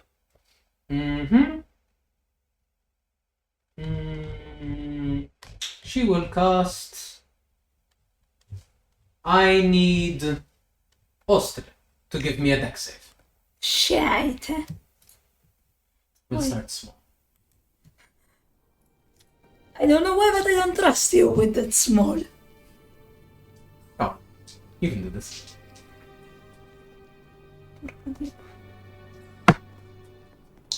That's a 19. A 19. 19 saves. You see erupt around you a burst of radiant energy, like just kind of like shifting, almost like descending down from her hands and armor and snaking towards you, and you avoid it as it dashes and explodes past you. Sacred Flame. Okay. Out of personal curiosity, how much was the DC? You saved. No, I'm curious. I can't tell you. Until you hit it just, I'm not going to tell you. You passed. You passed it. You're definitely sure you didn't hit it exactly. So it's not a 19. It's less than a 19. So, like, it's not, it cinched my foot off. I managed to pass it, like,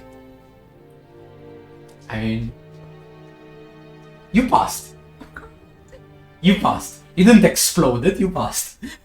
Fine. That is her turn. That is, we are looking at. Why is it re-scrolling me back up? I never scroll up there.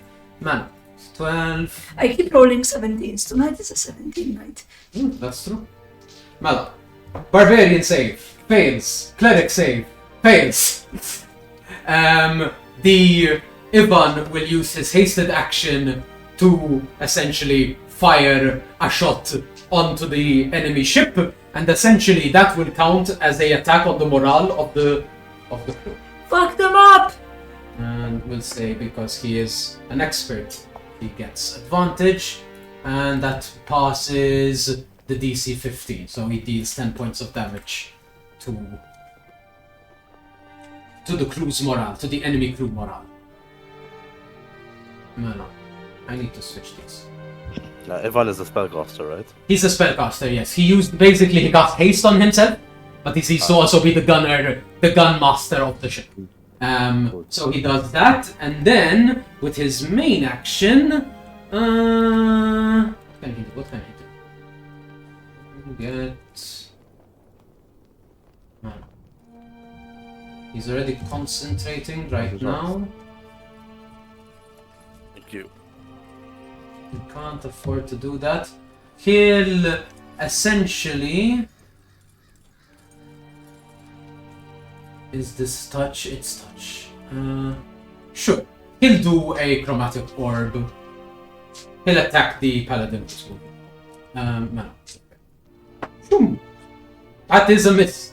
Ivan manages to swivel around the gunner, shoots, and it kind of ricochets him off a bit, feeling that regurgitation almost of something hitting you in the chest, and then he tries to focus a chromatic orb, but it just whips past, hitting one of the sails of the enemy ship. Still doing damage to the enemy ship, I suppose, but yeah. That is his turn. Mana. And the captain essentially does his own thing against the morale of the ship, of the enemy as well. He does too. How is the morale looking? Is it? With the captain's effect, it is now essentially bloody. They are at half morale. They're not looking great. As with those are basically, one was a 5 and one was a 10, which puts them exactly in danger morale. Great. Tayyip, Mela. 9. Silen, it is your turn. Marcelan. Who seems like they need from our side? Who needs most assistance? Or like there's someone, or either they look bad, or they have like one too many people on them. I'll say, if you want, essentially, you can use your attack. You can either, if you want to attack enemies to assist, the crew battle, you can make an attack and essentially target the morale crew. Which, I'd say... I'd say, you'd make an attack on that, and it is, that will be your full action. If you want to do healing, you can too, technically, and you can heal up your allies' morale. I don't know if you have something like that. Although, very well focused, the two big ones. But yeah, you have two, big bads barreling in on you guys right now, I will say. So, as much as that is done at the Faithless crew, while hurt, it's looking okay. Yeah, I can deal with my summons can deal with that. Can deal with them. Yeah. You feel like... I will... yeah. I'll attempt a... Where is that bitch that blocked my first arrow? Oh, this one. This one. Yeah. Yeah, I'll just pop two shots in her. Go for it. Attempt to no sharpshooter for this one because if a 19 doesn't hit, Yeah, that's fair. I'll play it safe. Well, I think she that shielded is- Sailig. But No, she used a I shield. don't know. Yeah. You saw 19. just like a shield pop up. Yeah, Oh fuck. Okay. yeah. She is wearing full That's plate. why. I would say like she's in full plate armor, raised the shield up into the air and like deflected. It wasn't an arcane shield. Yeah. And these all seem to be like, or at least the majority of them seem to be rather tanky people. They have a chunk amount of hit points, yeah. Like they're not one hit kills. There is something that would be cool if I managed to pull it off, but it's like Tell, kind of risky. tell me, like Because I can help out. I think the safer play is to just attempt to hit them with my arrows, because I Okay. could attempt to vortex warp someone into the water. Oh. I see. It is your call on that front. I'll just stick. What I will do is, as a bonus action, I Mhm. will cast Healing Spirit. Okay. So I call forth a nature spirit to soothe the wounded. The intangible spirit is in a 5-foot cube. You see within range. Range is 60 feet. The transparent beast or fey. I'll say in this case it looks like that monkey. Okay. Oh, neat. Until the spell ends, whenever you or a creature you can see moves into the spirit fate for the first time on a turn, or starts its turn there, the spirit can restore 1d6 hit points. Okay. And it can heal 1 plus my spellcasting. No, So I think that it heals. is- It heals 1d6. It can do it a number of times equal to 1 plus your spellcasting. But because then it's as a bonus action on your turn, you can move the spirit up to 30 feet to a space. The spirit can heal a number of times equal to 1 plus your spellcasting ability modifier. Yeah. Um, Do you want to use this So- to be healing the crew? Or healing someone of your... yes. Okay. Yeah. No, for the crew. You can definitely do this. Like using basically that... roll me that d6. Yep. I will say... We'll do this as like a... It'll do times 3 in morale. Cool. So that's a 4. Or rather, to make it easier, because I've been doing this in multiple of 5. We'll do it times 5. So that's 20 healing to the Cool. morale. Nice. So we will mark that. Yeah, basically, That's that. basically, effectively, what you're doing is literally one of them was down. He like was about to go down. You heal them back up, and they're like, and they pull one of the enemies down onto the ground with them as they go into like a brawl fight. Yeah, lovely. Lovely. that's Kick his ass, bro. So that is my bonus action. With my action, I will fire 2 arrows Go for it. at that skank. Yeah. And I have advantage, but if I hit with one of them, I can impose sneak attack because she is in melee with other people. I'd say in this case that person is not causing a down because they are held person. They are paralyzed right now. So I would say they are not. Okay. That's why. That's the only reason why. Okay. So wait, if they're paralyzed, won't I still get advantage, or no? Oh No, no, the advantage- cleric next to her is- No, the cleric, your ally is paralyzed. So she is not no, providing no. sneak attack. Gotcha. Now I understood. Cool. So yeah, so just 2 shots Mhm. without sharpshooter. That's pretty good. So one of them is a dirty 20. The other one is a 23. The 23 hits. The dirty 20 does not. Oh my god. Wow. And mind you, these were like pretty low Yeah. rolls. Because I have a +10 to hit. Yeah. So yeah, so 1 hits. Yep. That is still some damage. Yeah. That is, And you. nice. So that is 16 points of damage. 16 points of damage. I will say it was close to breaking the concentration, but she has advantage. The whole person would have broken. That was close. Mana. I rolled a 2 and the nat 19. The 2 and the nat 19. Oh, Mana. 16 points of damage, you said, right? Yep, and that is my turn. I guess I'll just move a smidge, so that I am more. Somehow, from here, I have like an angle on everyone. I'll just stay there. Fine there. All right. So, Ostre, it is your turn.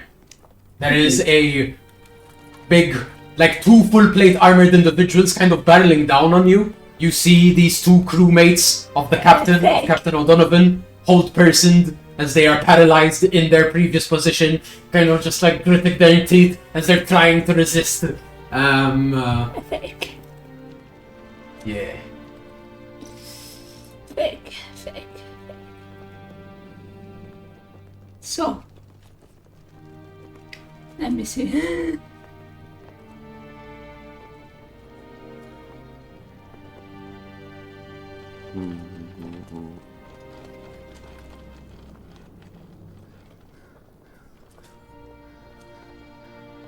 I really hope not all of them have fucking poison resistance. So that's the only Can long I range spell I can have. I hexblade curse? Mm-hmm. I'm thinking if I should hexblade, because it wouldn't really help if I hexblade curse the one that's like holding the concentration. Just if she attacks me. It does more damage. And you get more chance of critting. It's up to you. They both look intimidating and scary.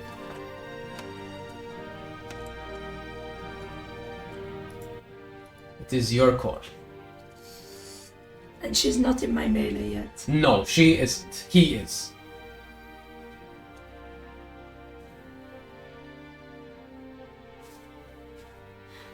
You know what? I'm going to attack him, and then with my bonus action, I'm going to place hex on her. Your call.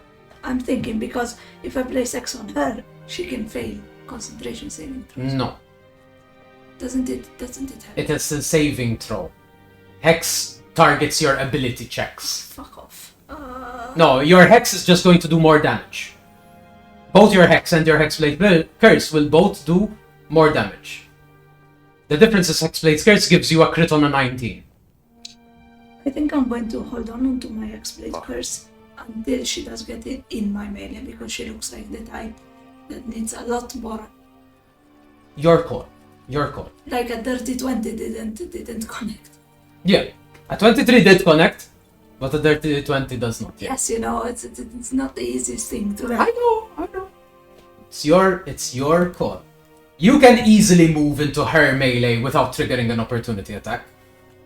Okay, you're right. Mela, I'm going to move into her melee as well. Yeah. Yeah. Basically being here, like you can move into this spot. Boop. I'm here. And basically you can attack and then you can move away from them so that you force them to walk towards you. That's kind of the... I will exploit curse. Is it a action? It's a bonus action. So you can do that and then make your attacks. I'm going to exploit curse her. Alright, I will find something to denote. I will do like a... What color would you like as a vibe of your Blue. hex? A blue. I will mark them with a blue dot. They are hexblades first. Because I'm a romantic at heart. And I get the help action for my... Yes, if your snake familiar is providing... What do I get with the snack? So basically you get advantage on your first attack. Does the familiar give help automatically, or If you wanted to, unless you wanted to do something would else. I had already used this turn beforehand to? It's only on my turn, no? Technically, basically you're telling it to do this. if it got the help action before, then I'd That say used it, so- then you wouldn't get the help action now. Does a 27 hit? Yes, I think that hits. Yes, maybe. that might And it's a just... 19, since I Hmm? put Hexblade Curse on her. If you roll the 19 and you put Hexblade's Curse, it is a crit.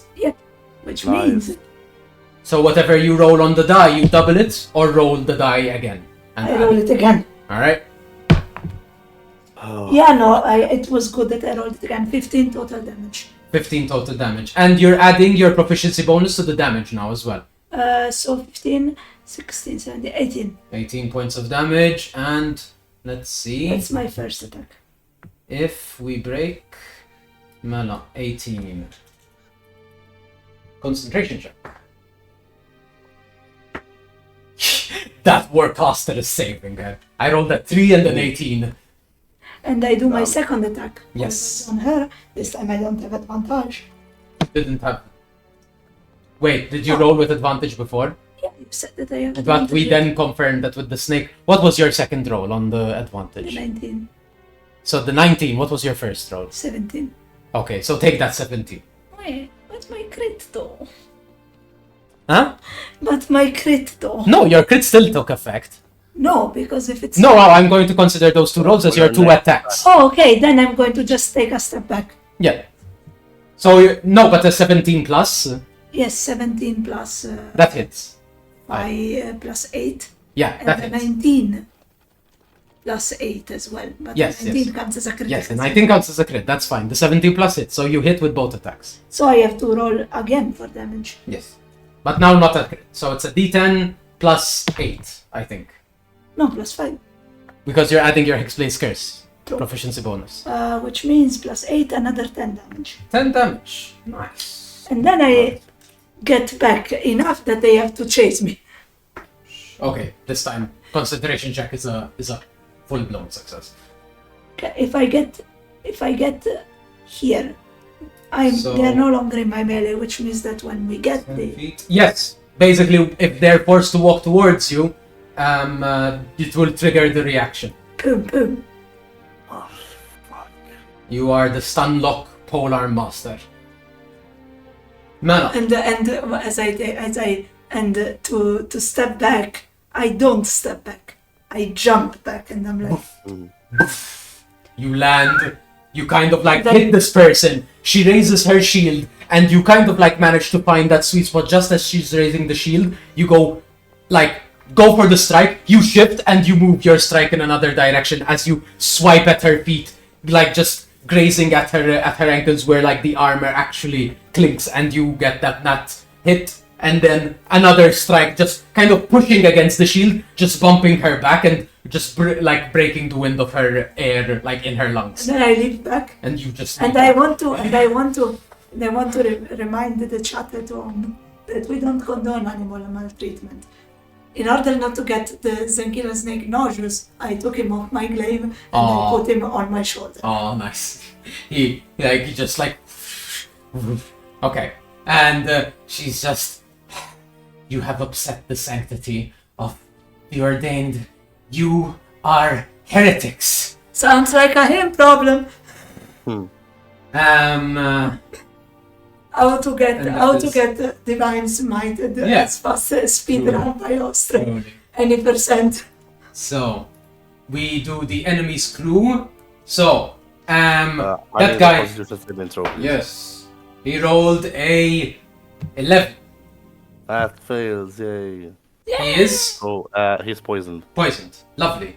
I'm going to do 3 attacks, and because this guy is poisoned and he is essentially leading that ship, one of their like crew attacks is going to be with disadvantage. Nice. So I'll do the disadvantage one. Alright, that turns it into a massive fail.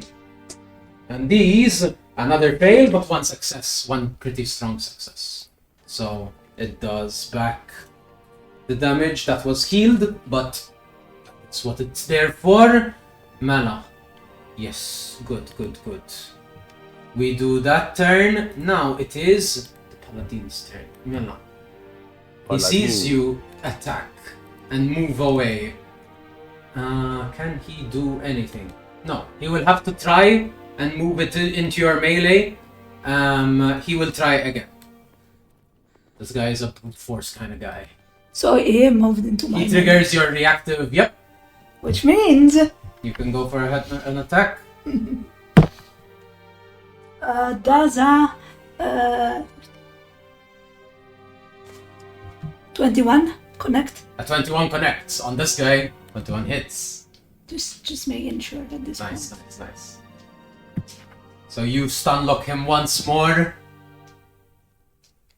But then it was red. and he has to make a con save as well. He succeeds.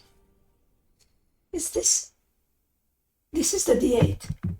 Oh shit! Detail. Why are they the same? I mean, your dice are a bit eccentric. 1. Yes. It's okay. That's still extra damage. So Six, that's 1 plus 5, so that's 6 points of damage. Because this isn't text-based curse on this guy. Well. Hey, it's an extra attack you'd normally not get in the first. Yes, still, but in And you stun locked him, so that is movement. my freaking He king. can't move. He has a speed of 0, but he does still have his action. I'm just imagining Boss to be like, You are annoying, he yells in your face. And he. that's is not going what your to- mom said last night. Okay. Big oof, chief. Big oof. Oof. He will use his action. He'll lose concentration on the thing he has because fuck it, he's probably not going to end up using it. So you see this. He raises a hand. Essentially, the energy of his sword, like he raises the sword up, it shoots out into the sky, and then you see it barreling down on you, Ostra, as this light, the silver pale light, beams down upon you. It's like a moonbeam. Fun. So Hey, Up idiot. to the high level. it's second level. what? When a creature enters the spell's area for the first time. So this will trigger when you Okay, start your fun. turn. You are not a shape changer, so it doesn't turn your shape into a different form. But that is his action. Question: if I move out of the moonbeam before, It will on the start of your turn. okay. So it'll trigger. I was like, No. These are just as much as D&D spells work for you, they'll work for me. no. I'm not trying to. I'm not trying to like fuck with you specifically. I'm trying to fuck with them. Yes. I know. Well, okay. But his speed has been reduced to 0, so he can't actually move, even if he wanted to. So that is his turn. Man, lovely. You are stun locked, the paladin. The next turn, who is next? Wait, one? paladin. Yes, paladin.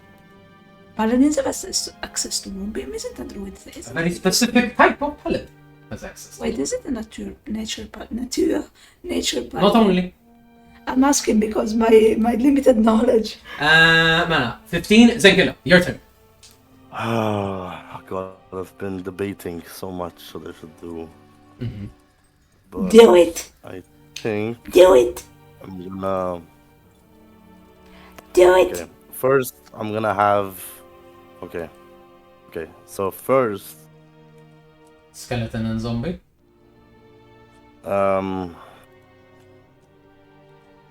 Fuck. Okay, so the snake will give The help. the help action to Ostra. Okay. Yes. The skeleton will attack, Mm-hmm. and that is an 18 to hit. Yes, that hits. And it does. Let's try them, Zenkila. Oh shit. 2, 3, 4, 5, 6. That's 7 piercing damage. Alright. Looking bad.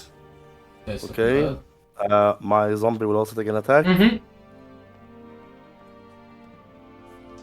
That is. Shit. I don't think an 11 hits. Right? 11 no. 11 no. An attempt They're not was that me. hard to hit, but not that easy either. Let me confirm that is actually it. Yeah. Okay. And I, instead of attacking, I will reach into my bag. Okay. No, actually, it's already be on me. I will. How am I gonna flavor this? So from within my cloak, Mm-hmm. I pull out another cloak, Okay. and it wraps around me like a blanket, Ooh. and I put on my cloak of stars, Ah, yes. as it embeds on me, and constellations start like zigzagging to each other on the Lovely. robe, and that is what I'm doing as my turn. Lovely. Druid study for druid. Cloak of What stars. I will do actually, sorry, I will Can move. jump Mm-hmm. over. I'd say just Come give me a dex saving throw just so that like we'll see whether you take damage or not. A little bit. It's not too much. I think I take damage. It takes all of it. It's not. It's... 8. Okay, an 8. No, 8 you take damage. It wasn't a high DC. Well, from that, say that is 7 points of damage. Fine. Okay. And I will go here and hopefully have half cover behind those things. Okay, sure, yeah, you hide behind the barrels. Yeah. The gunpowder barrels. But yes. no one is shooting flintlocks yet, at least, from the enemy, so you're fine. Lovely. And no one would be dumb enough to shoot the flintlock pistols on a ship. You hear from a distance, as the captain O'Donovan on the other ship has like dropped his cutlasses, pulled out the guns, the flintlock pistols from his side, as he's shooting wildly into the fray of the enemy crew. They don't have cannons on their ship. To be fair. To be fair.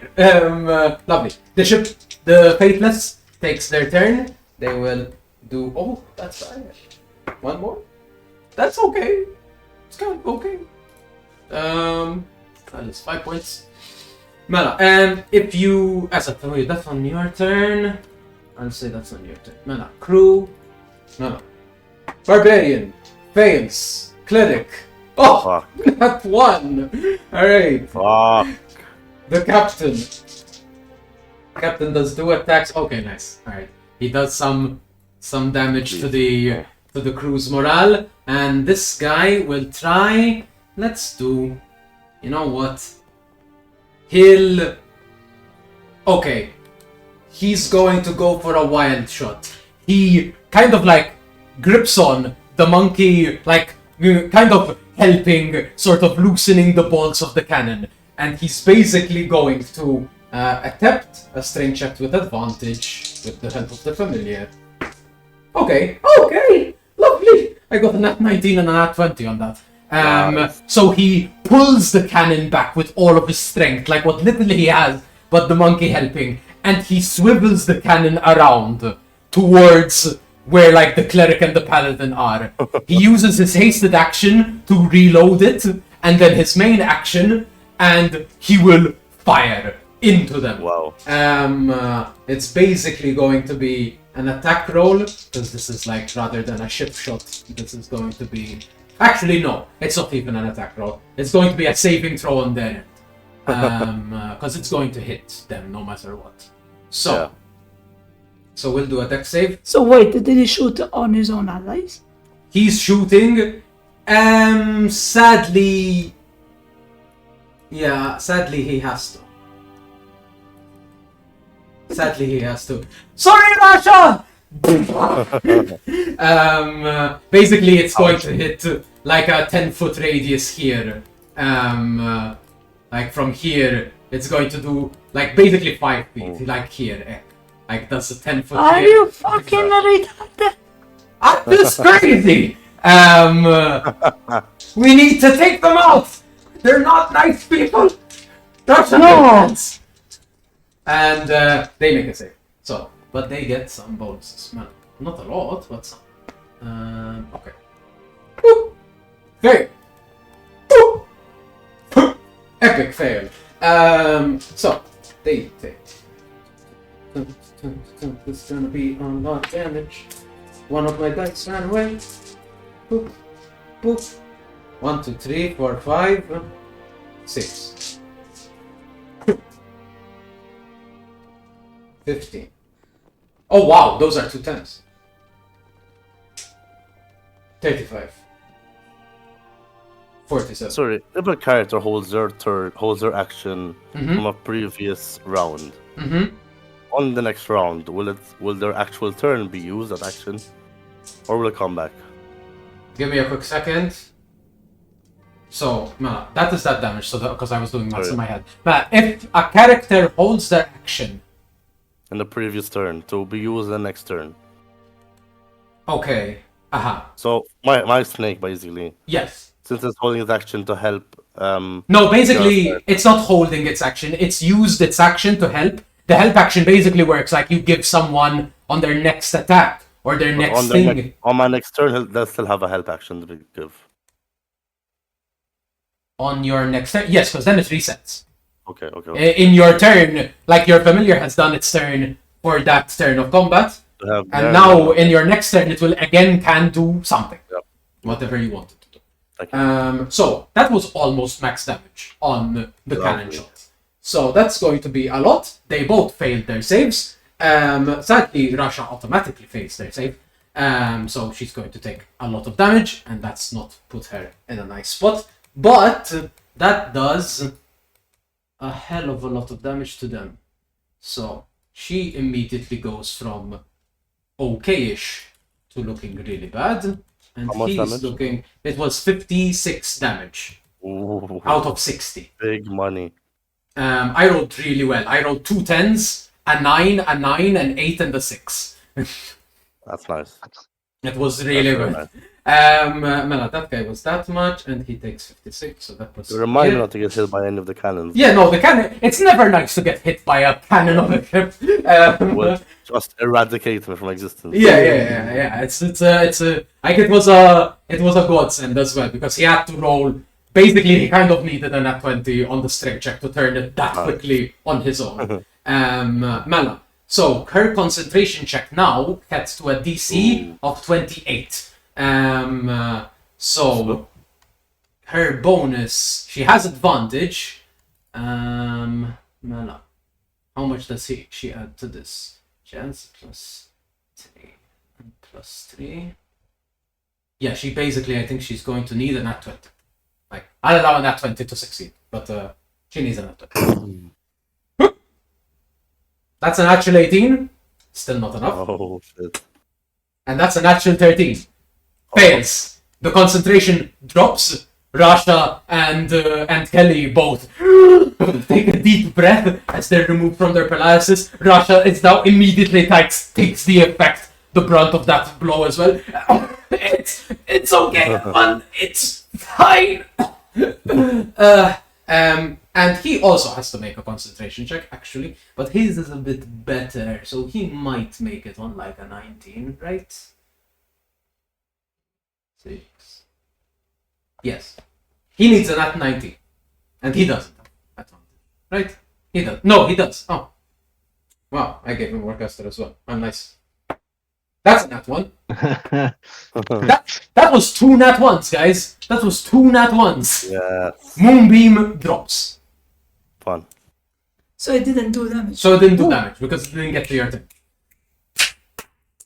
Ivan coming in clutch with a cannon shot, and as he shoots it, and now no longer having the usual like setup, he is blown back. And he basically ricochets into this pile of ropes and barrels. Thumbs up. And the cannon is now like swiveled, but he is reeling in this moment. Lovely. We will say that is that. And whose turn was I doing? Ivan, the crew, which is the last in the initiative. Silen, it is your turn.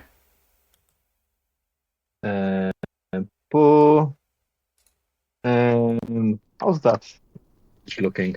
She's looking bad. Okay. Yeah, I'll fire 2 shots at her without sharpshooter. Go for it. Change the dice. Yeah, she's not looking good. Big money, big money. One of them is a natural one. Ooh. The other one though was 18, so that's a 28 to hit. That hits. Is she? Is anyone in melee with her? Yes, now because Rush is no longer paralyzed. So sneak attack will go. Okay. Okay. Yes, yes. So they are no longer paralyzed. So, can I retroactively add a spell? Yeah, go for it. Like Go it's for a it. bonus action. Yeah, go for it. Also, to confirm with you, so with the healing spirit, You don't have to move it, to be fair. Like, it can do its heal. Like, where it is, people can walk across it. So you don't really have to waste your turn to move it around. It'll do its thing. So if you want to, you can roll me a d6 as well to, like, heal them up. Yep.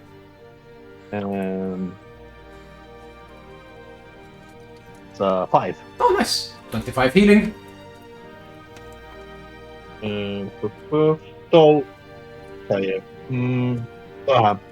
to confirm with you, so that is, as the spell is, because it says it can heal a number of times equal to 1 plus 2 spell casting for anyone. Yeah. Is that per person, or is it kind of like it's like an order? It's like burst once, burst twice. Yes, it's like that.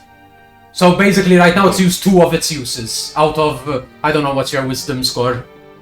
4, I believe, because it's 3 plus 1. So okay. 1, that's my wisdom. Okay. So I will. Why do all of them have to be concentration? Yes, sadly yes. But I think your planar warrior thing. I hate it. I think your planar warrior thing you can do maybe as a bonus action, no? Yeah. Yep. Yeah, it's not concentration. Yep. Yeah, I will do that. So you get your. No, because they're. That's why I haven't been doing it, because none of them have been within 30 feet of me. You have to be that close. It's up to you if you wanted to walk up to there, but it's your call. I'll allow it if you wanted to get into this range. If I walk 30 feet, would I be within 30 feet? Mela, I need a line. Mela, the most you can get to is Ishley here. Like, how far? This is 30. If you get to the bottom of the stairs, you're within 30 feet. Cool, Mela, I'll do that. Okay. Well, yeah, you're within 30 feet. You get your planar warrior going. First shot goes wildly. I'd say the paladin just actually nicks it across in the air, kind of making it avoid the cleric. And then you get your second hit. You get it in, so you get your bow attack. D8 for the planar warrior and the D6 for the sneak attack. Yep. So that is plus. So I have 10, 16, 17, 24 points of damage total. So, as you hit with that shot, you see like a burst of energy around her as she goes down to one knee, and there's an explosion as you see a abjurative ward around her bursts, and she is at 1 hit point. Oh, that's lovely. What is it? That ward. That word. Yeah. Nice, yep, man. that's my turn. Yes. Is she gonna chase me? Is she gonna chase me? I She keep gonna come after glaring me? at her. It is your turn, Ostra. Should I take a step forward and hit? I'll say if you basically right now you're within you're not within melee of the paladin. If you take a step forward, you will be within melee of the paladin. I will just make that. I'm thinking because You know what? No, You I can will take a step. wait for her here. Hmm? I will wait for her here. You will wait for her here? Yes. I will allow you to like delay your turn. Or rather like hold. It's your No, call. Like wait, I'm still going to damage her if she comes into my melee. if she walks there. If she walks If there. not, I can kill her easy. But I don't know. Up to you. Still, I'm going to work with this guy. Okay. Yeah, So yeah. you're going to go at him. Alright. A kaplawi. Bloom. Not 20. Let's go. Nice. Watch me roll shit. Chat, I rolled a 5. Do you think I should double it or re-roll it? Double it. You're in the midway point. 10, 15. Double it and send it to the next person. Double it and send it to the next person. And And the next person is the whoops. 11. So it would So if you're just doubling it, it's 10 plus plus 5. plus 5. Yeah. 15, Plus 15 points of damage on my first attack. Yeesh. He's also looking bad. Second attack. And to balance the word, that was a nat 1. Okay. Your first swing, you kind of see the cleric going down, Zenkila like, I got it! And you just swing towards the paladin. First swing, like he's caught off guard, just like going through the smoke of the cannon fire, and just sees the blade come through the clouds and just kind of attacks and breaks through part of the armor. And he's just like reeling back, and the second swing he leaps backwards, taking a step back fully. So is he out of my melee now? No. Fuck. But you can walk out of the melee if you want to. No, but I want to be. Is there aside from compelled duel that lasts only one turn, is there a taunt skill in D&D? I don't know if it lasts for only one turn. I feel like it probably lasts for longer. Yes, but like There are skills that are like certain skills that basically when you attack a creature, you make it have disadvantage on everyone else but you, which is kind of like giving a taunt. what's it called again? It's a particular like barbarian skill, I think, or like a fighter skill. Reasons to more like last. It's a very specific. It's a very specific thing. All right, Yeah. your turn is done, right? Just going to chill here. Yes, your Wait for them action. to come at me. You take your action. Oh, right, you would have had advantage on one of those attacks. Would I? I'll allow you to take that nat 1 and take it with an advantage. No, thank you, but why? Snake. Oh, that's true. Snake. Zinkila's babies. Yeah, that nat 1 I'll allow you to. See if you get a better. It's an 8. 8 plus 8 equals 16. No, 16. 16. Okay. It's better than a nat It's 1. better than that one. It's better than that one. We tried. And the word has been balanced because I rolled Yeah, better it was. that's fair. 3 times if we Mala. count the 1 damage. You're 17, the enemy crew. I'm going to say the enemy crew from that It's in shambles. takes damage. From the act of like bringing her down to 1 hit point, seeing her energy like burst and like her going down to 1 knee, the paladin is looking bad, taking that cannon shot and you striking immediately, breaking through this holy armor with the symbol of the ordained. Like it itself is enough to like rattle the enemy crew. And they will only get 2 attacks this turn. And they both fail. And they are looking bad. After that, though, it is the paladin's turn. The paladin immediately will be, essentially, he looks around. He looks at his ally. He just kind of moves forward. So he'll walk. He technically does. He has to. Yes, he has to. He's going to walk out of your melee range. So it does trigger an opportunity attack. Come at me, bitch!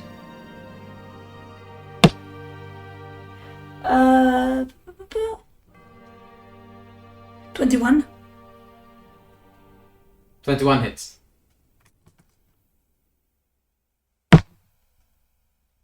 Uh,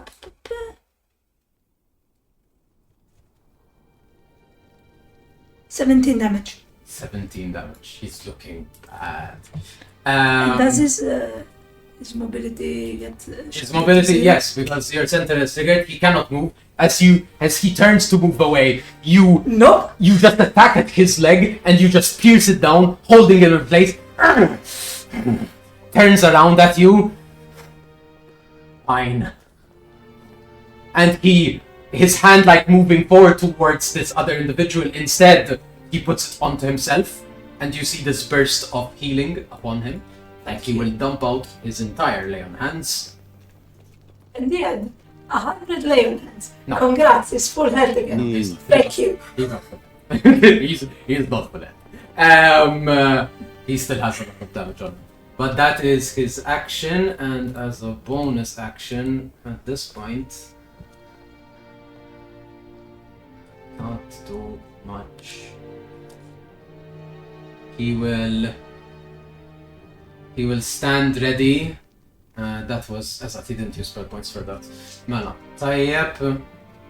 And now it is Zenkilla's turn. Correct? I'm not imagining things? Yes, that is correct. Zenkilla, it is your turn. Okay, so Snake comes back to me. Yep. I like put my hand out and like jumps to my hand like goes and goes on me. Mm-hmm. I wanted something really cool, but it would fuck my positioning. Okay. It's your call. Can you put the volume a bit down? Sorry. Really loud. Sorry, I'm trying to find my music volume. Okay. I got it. Yeah, it's fine. Do do something cool or not, guys? If you can pull it off, sure. I'm hoping I don't fuck you over too much. You probably might. Come on, let's do this. Do it. Do it. Okay. Seeing that the one that was giving all the orders is down on one knee, Mm-hmm. Zenkilla will sprint over here Okay. and then take a quick right Mm-hmm. to get here. But before that, so I don't get an attack of opportunity, the skeleton will attack that guy. Sure. I'll allow it to be like providing you cover, sort of. Yeah, that's Look at That's me. a 19. yes, 19 hits. You might so kill. 1d6. +5. You have a chance. 6. I rolled a 1. It's 1 hit point. Fuck. But it's I'll say that's enough to not like it avoids the opportunity attack. Okay. I'll walk up to her. Mm-hmm. I'll pull out the knife that Mhm. Killa gave me, and I will I try to attack. Let's see if I hit. Yeah. I have advantage. Yeah. This does sadly it is your like dex plus proficiency, but it is or strength. I don't know if that's better. I assume it's probably not. Like, my dex is much better. Yeah. Then yeah. Because it That's is cocked.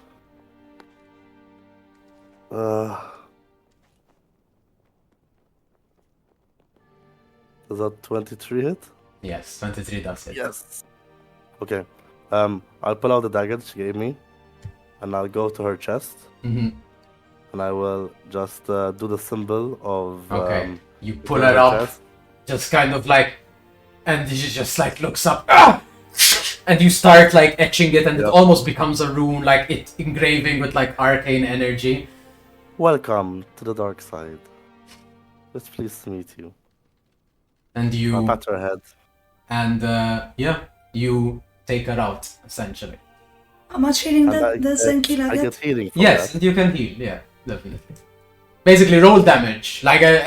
You can roll damage on the hit, and basically it's like you heal double that Yeah. because that's easier to do rather than. I don't have a single d4. You are. I will tell you this. It was really good that you didn't attempt a spell attack. Okay. I like as in not to your detriment, but rather you see like the paladin was like looking and trying to like be ready, and was completely caught off guard by the fact that you rushed in and made a melee attack rather than casting a spell. Yep. And whilst I'm there, oh yeah, and then right after my turn, the zombie takes an attack. Yes, go for it. That guy is also looking pretty good. That is as a side note, a 19. as a 19 to hit. As a side note, that undead also gains your undead troll's feature, just for you to know. Oh, fun. Okay. Because it's still a summon of yours. It still counts as like an undead. Okay. So your bonus, your proficiency bonus damage applies. Added to it. Okay, fun. Yeah, even its hit Nice. points. 4. So that is 13 slashing damage. That is enough to slate. Okay. Let's go, bitch. And the zombert will move down next to this guy. All right. Question: since we killed one of the commanders, how's the morale looking? Oh, it's looking bad. Oh, trust me, it's looking bad. Don't you worry one bit. No. Essentially, yes, we are done. So, where's my stuff? Here's my stuff. We are looking at Zinkila, who is at 14. I'm going to say this, because in this moment, this is what's going to happen. Because you are essentially victorious in this moment. Can we kill the guy that's the other boss guy? So, this is what's going to happen. Can we get that sweet XP? Don't worry, this game doesn't work off of XP. I'm running a milestone campaign. I just like torturing the Yes, DM guys. I know. So, this is what's going to go down. As you finish off this, what seems to be like a cleric of Ekib, of the ordained, she goes down to the ground, the glyph that you engraved shining as if it's like preparing for the ritual that I assume you plan to complete. The kind of you go through your respective actions. Silen, you take more shots at the paladin. Ostre, you strike, but he has healed up pretty hard. So it's like not enough for you to take him out. You healed from your Hexblade curse, I will admit, if you've taken any damage. I don't think I did actually. Yeah, well, you know, that is the case there. And the paladin kind of like brushes past, like pushing you aside. Zenkila seems to take something out from the dead, the now corpse, off of her person. Kind of looks around. Equip will have your head! And he rips his hand up. He seems to crush something, and he vanishes as he seems to cast a very powerful spell. Some kind of teleportation. The remaining crew of the enemy scrounges past, running as their commanders have abandoned them. Like a lot of the soldiers of the Faithless itself kind of holding them back. This ship, the one to the left, manages to peel off, but the other ship at the captain. Yes, sadly, like the ship. Upon. Sadly, it's like it was some damage, but not enough to like. No, I was curious. Yeah. No, it's battered. It's battered, but it sails off, and sadly, like the other crew are kind of occupied. But the ship to the right, without a helmsman at the front, the captain shooting at the crew, the undead zombie thrall moving through the enemies, causing noxious gas and poison and paralysis onto the enemy. That ship is commandeered entirely, and essentially you have victoriously gotten through this fight. And we level up. Sadly no. Sadly no. You have just literally leveled up. But well, this was a milestone. But the milestone being the first ship combat, so I think we should have leveled up. I suppose in your hearts you can level up in your hearts. But fuck our hearts, give us the XP. No. No. You want? I can take what I give. No. No. Back, I say. Careful. But yes, eventually Kelly and even the cleric goes into a full healing burst, casting mass healing word and then going around doing cure wounds on their allies and herself, as she is almost on death's door basically with that shot. Kind of Ivan kind of manages to crawl out finally, a cannon-shaped bruise on his chest. It's incredible that his ribs didn't get crushed. Honestly, some of them did, and in fact, Russia comes over. That his entire rib cage get crushed. Yeah, no, because that's what happens when, for example, a car falls on you. Yeah, it wasn't that and bad. I think that a cannon, given the ratio of the thickness of the metal as opposed to a car, it would do more damage. Yes, but this is not car falling. This is more like the cannon wasn't strapped down onto the ropes, so it's ricochet of when it shot, rather than normally being held down by the roping itself, keeping it on the side of the ship. I guess some of the... It's almost more like a shotgun, like a child shooting a shotgun, is the vibe. So it's like it just tosses them 20 feet into the air. Why am I discussing physics and medicine with you? You're smarter than me. You probably know what you're saying. I'm more just like vibes. This is not physics. We're also in a fantasy world, but yeah. This is vibes. This is more like the vibes of things. It's just cooler to have the guy stumble into the ropes after a shot. But you succeed. The captain swings over. Oh, lovely. It looks like you guys handled Jasper quite well. And looks at the corpse, kicking her. Ah, lovely. I'll have a bit of a break from her finally. That'll take. As he sees What's me, the other guy? like drooling over her, like, oh, I'm getting all my shit ready on the side. Yeah, you're getting components. ready. Lovely, like, lovely. Yeah. To do what? To animate that. Oh, animate that. Yeah. He's prepping. Zinkila, you prepare. Russia you looked like you wanted to eat. Russia comes over and is like, "Ooh, am I allowed to witness the ritual?" Of course. Lovely, excellent. And it's more beautiful, sure. Essentially, what she does is like she blesses your ritual. Like it doesn't effectively. It doesn't do anything meaningful, technically speaking. But it's like it's a nice touch. Yeah, it's just you like you feel not a hick. Yes, a hick vibing. Hayek, you feel like she is. You are Hick and the priest are vibing. Yeah, you're vibing. You're all vibing. And the captain is like, lovely, okay. See what they had on deck. Let's get some ropes and get some stuff. Looks at you actually. There are a couple of other bodies there. Oh yeah, I know. And he's just like, all of them. He's just like, ideally I won't keep a lot of deck. Yeah. Can I try to loot the... You may, yes. Indeed. I would say give me an investigation check. Can I get the help action from my snake? I'll allow it. Oh, I put him down so that he can go back to you. The snake already left you and already went to Sunken Isle. My god, it's so bad. 14. 14.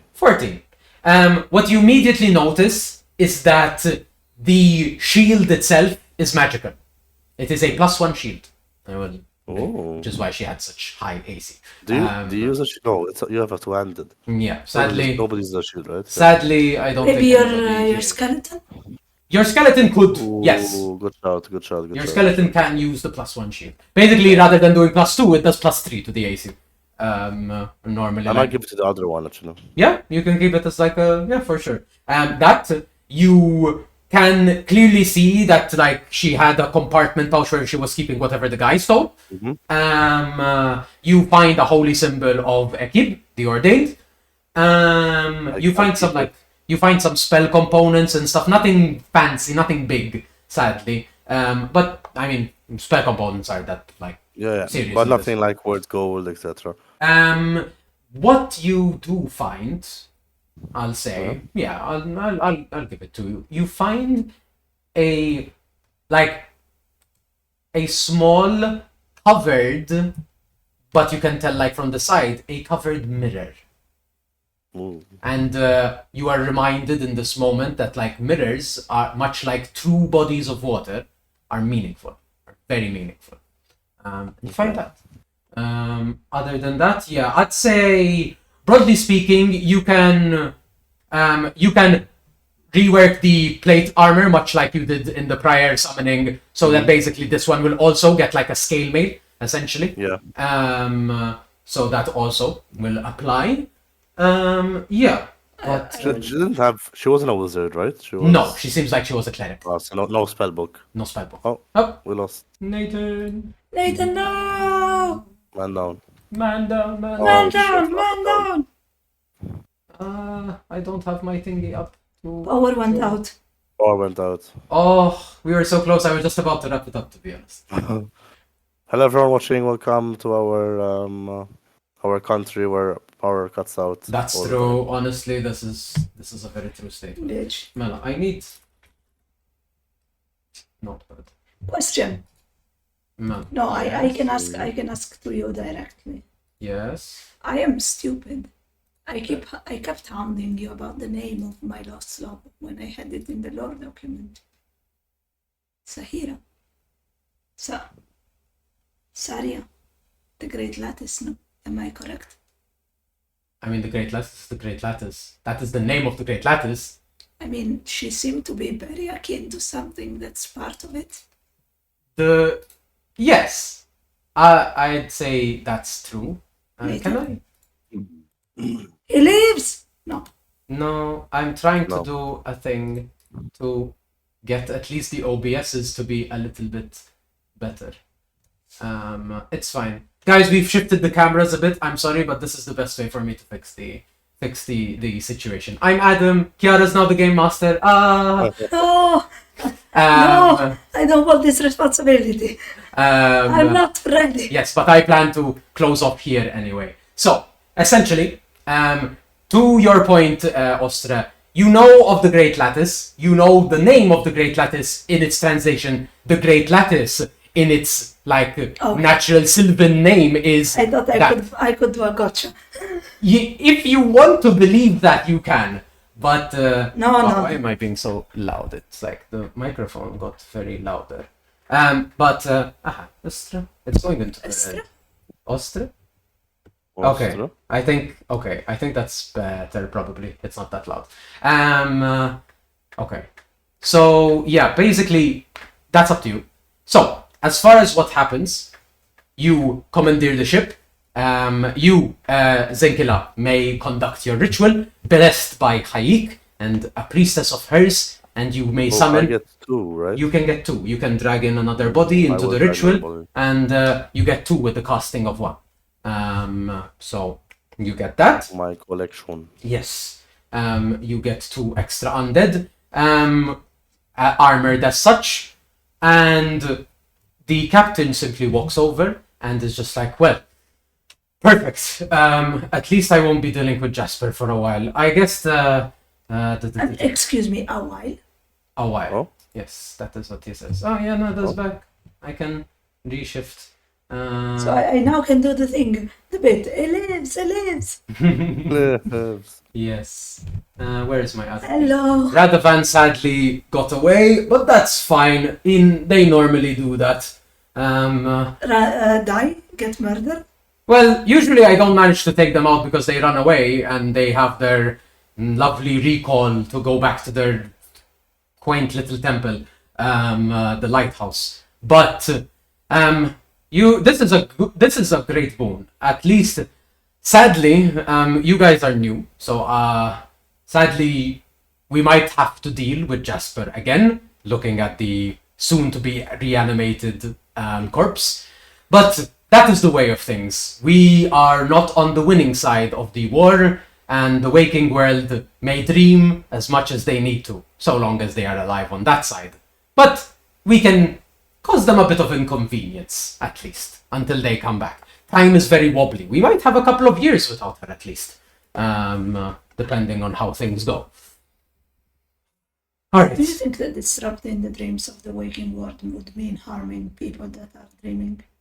It harms the dream that you... the dreamer.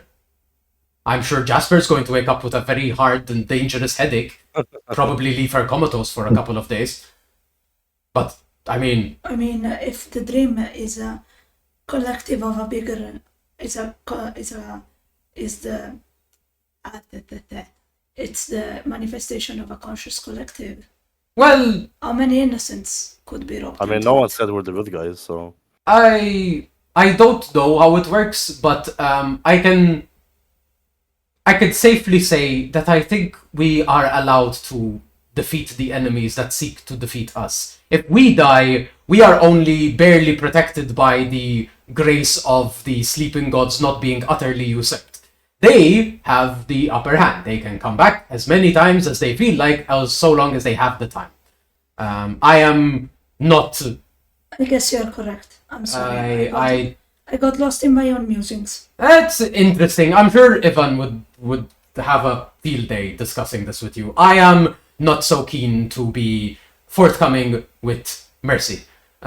They have ravaged my crew multiple times, and while the Faithless recovers, she hurts. I get it. I truly do.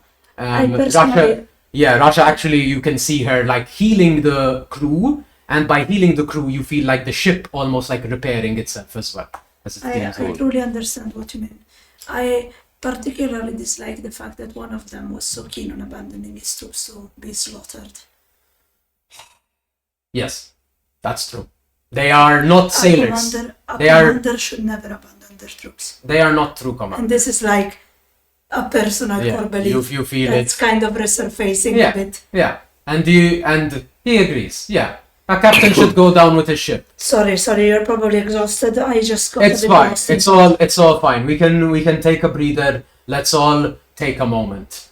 And as he says that, Azad reappears in this moment and is like, oh, well, it looks like they're a little bit more on point than we thought they were.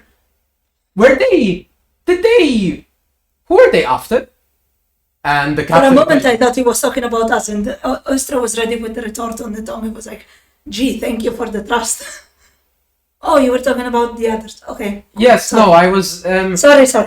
I thought this was a safe space. And usually the captain can pretty easily navigate out of these circumstances. The fact that they could find you...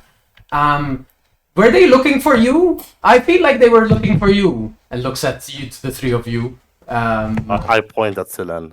And Silen, you know that they point... I feel like they were looking... Yeah, they were targeting you guys. Yeah, and you're like, yeah. And like, so they have the scent fully. Okay.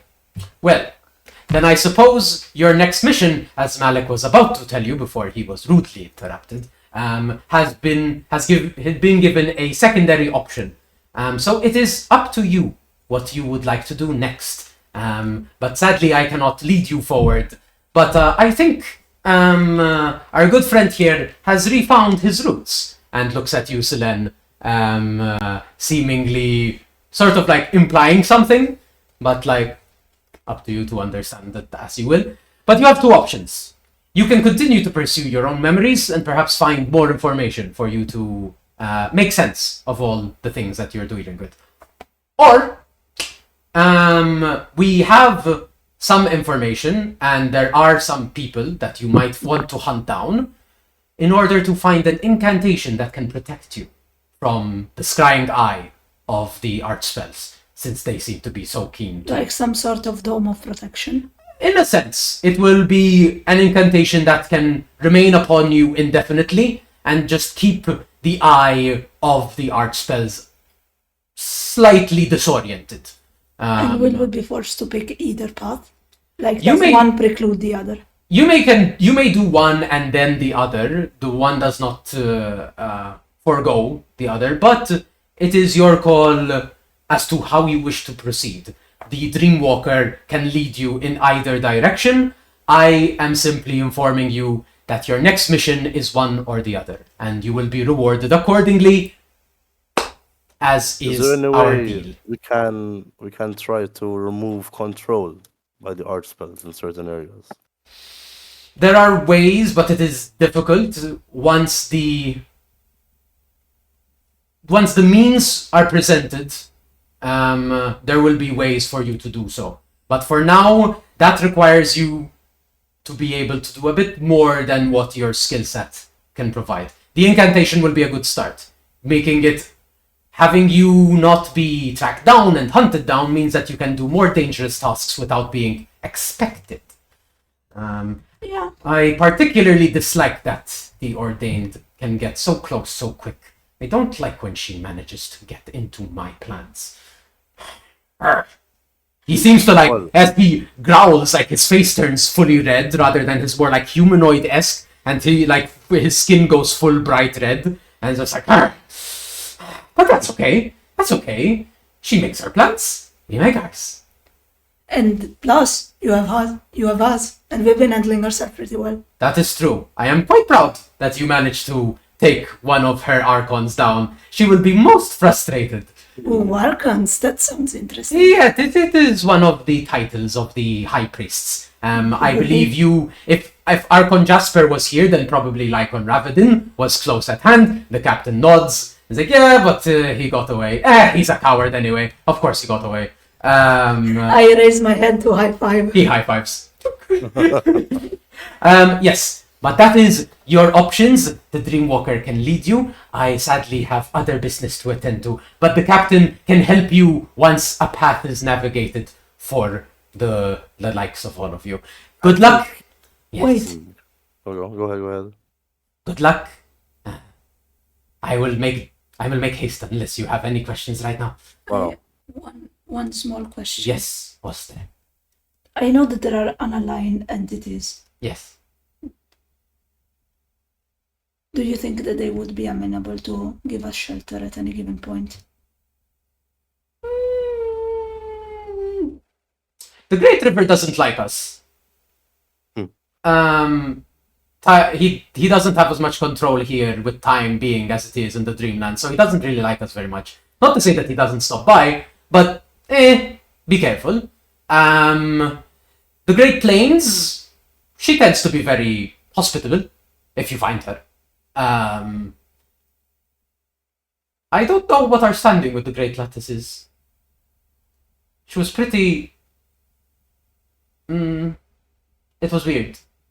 You'll have to figure that out yourself, Ostra, though. I can't reveal that information to you. Yeah, no, I assume that. It's more of a matter if we were to be in grave danger, if there are places where we could seek shelter outside of your control, of you guys' control. If we were forced to be separated, I speak of. We should be around when necessary. The Dreamwalker has recovered his memory, and that will provide him more of the ability to find you guys safe spots should you need them. So sorry, I just have apparently I have the very bad ability of always looking at the worst side of things. That is a good trait to have. Always be prepared. And you... I have a question. Yes? Azad, I need to go. Also, You need to go. Wait. Yes? Who do we need to hunt for this incantation? That will be revealed to you in time. The direction is what you need. Very informative, thank you. As usual. This is how it works. You know this. Sure. He hisses. The tail flares up in fire for a little bit. The snake hisses back and bites down. Like a snake tongue comes out of his mouth. He turns to you, Sulen. Keep your companions in check. And then he snaps his fingers and vanishes. I didn't do shit. I can. For a change, I didn't do shit. And you say that, he vanishes, and the captain just so, Dreamwalker, apart. Oh yeah, Dreamwalker. And we will end there today on that. And now it's all on your shoulders. And lovely indeed. The Dreamwalker has now recovered his memory. You fought off the entourage of the Ordained, Ekib, the Master of Destiny, and two of their great warriors. And with that, we will close there as you decide onto what your next plan of action is. Thank you very much. Thank you. Exported. Indeed. Thank you, everyone who is still around. I hope you had a lovely evening. As much fun as we had. And that as well. We will see when we will do this session, probably in the next month. We will pick a particular date and let you know in our further streams. Otherwise, tomorrow, Monster Monday at 6:30 p.m. CEST, and then possibly Wednesday and Thursday we will do other streams. We'll keep you updated further. Follow our social medias and you will be rightfully updated. Thank you everyone. Good night, good day, good evening. Take care and stay safe. We will head off. And hydrate. And always hydrate. Remember to hydrate. This is very important. Yes. And we shall, in the meanwhile, raid out while we close off for today.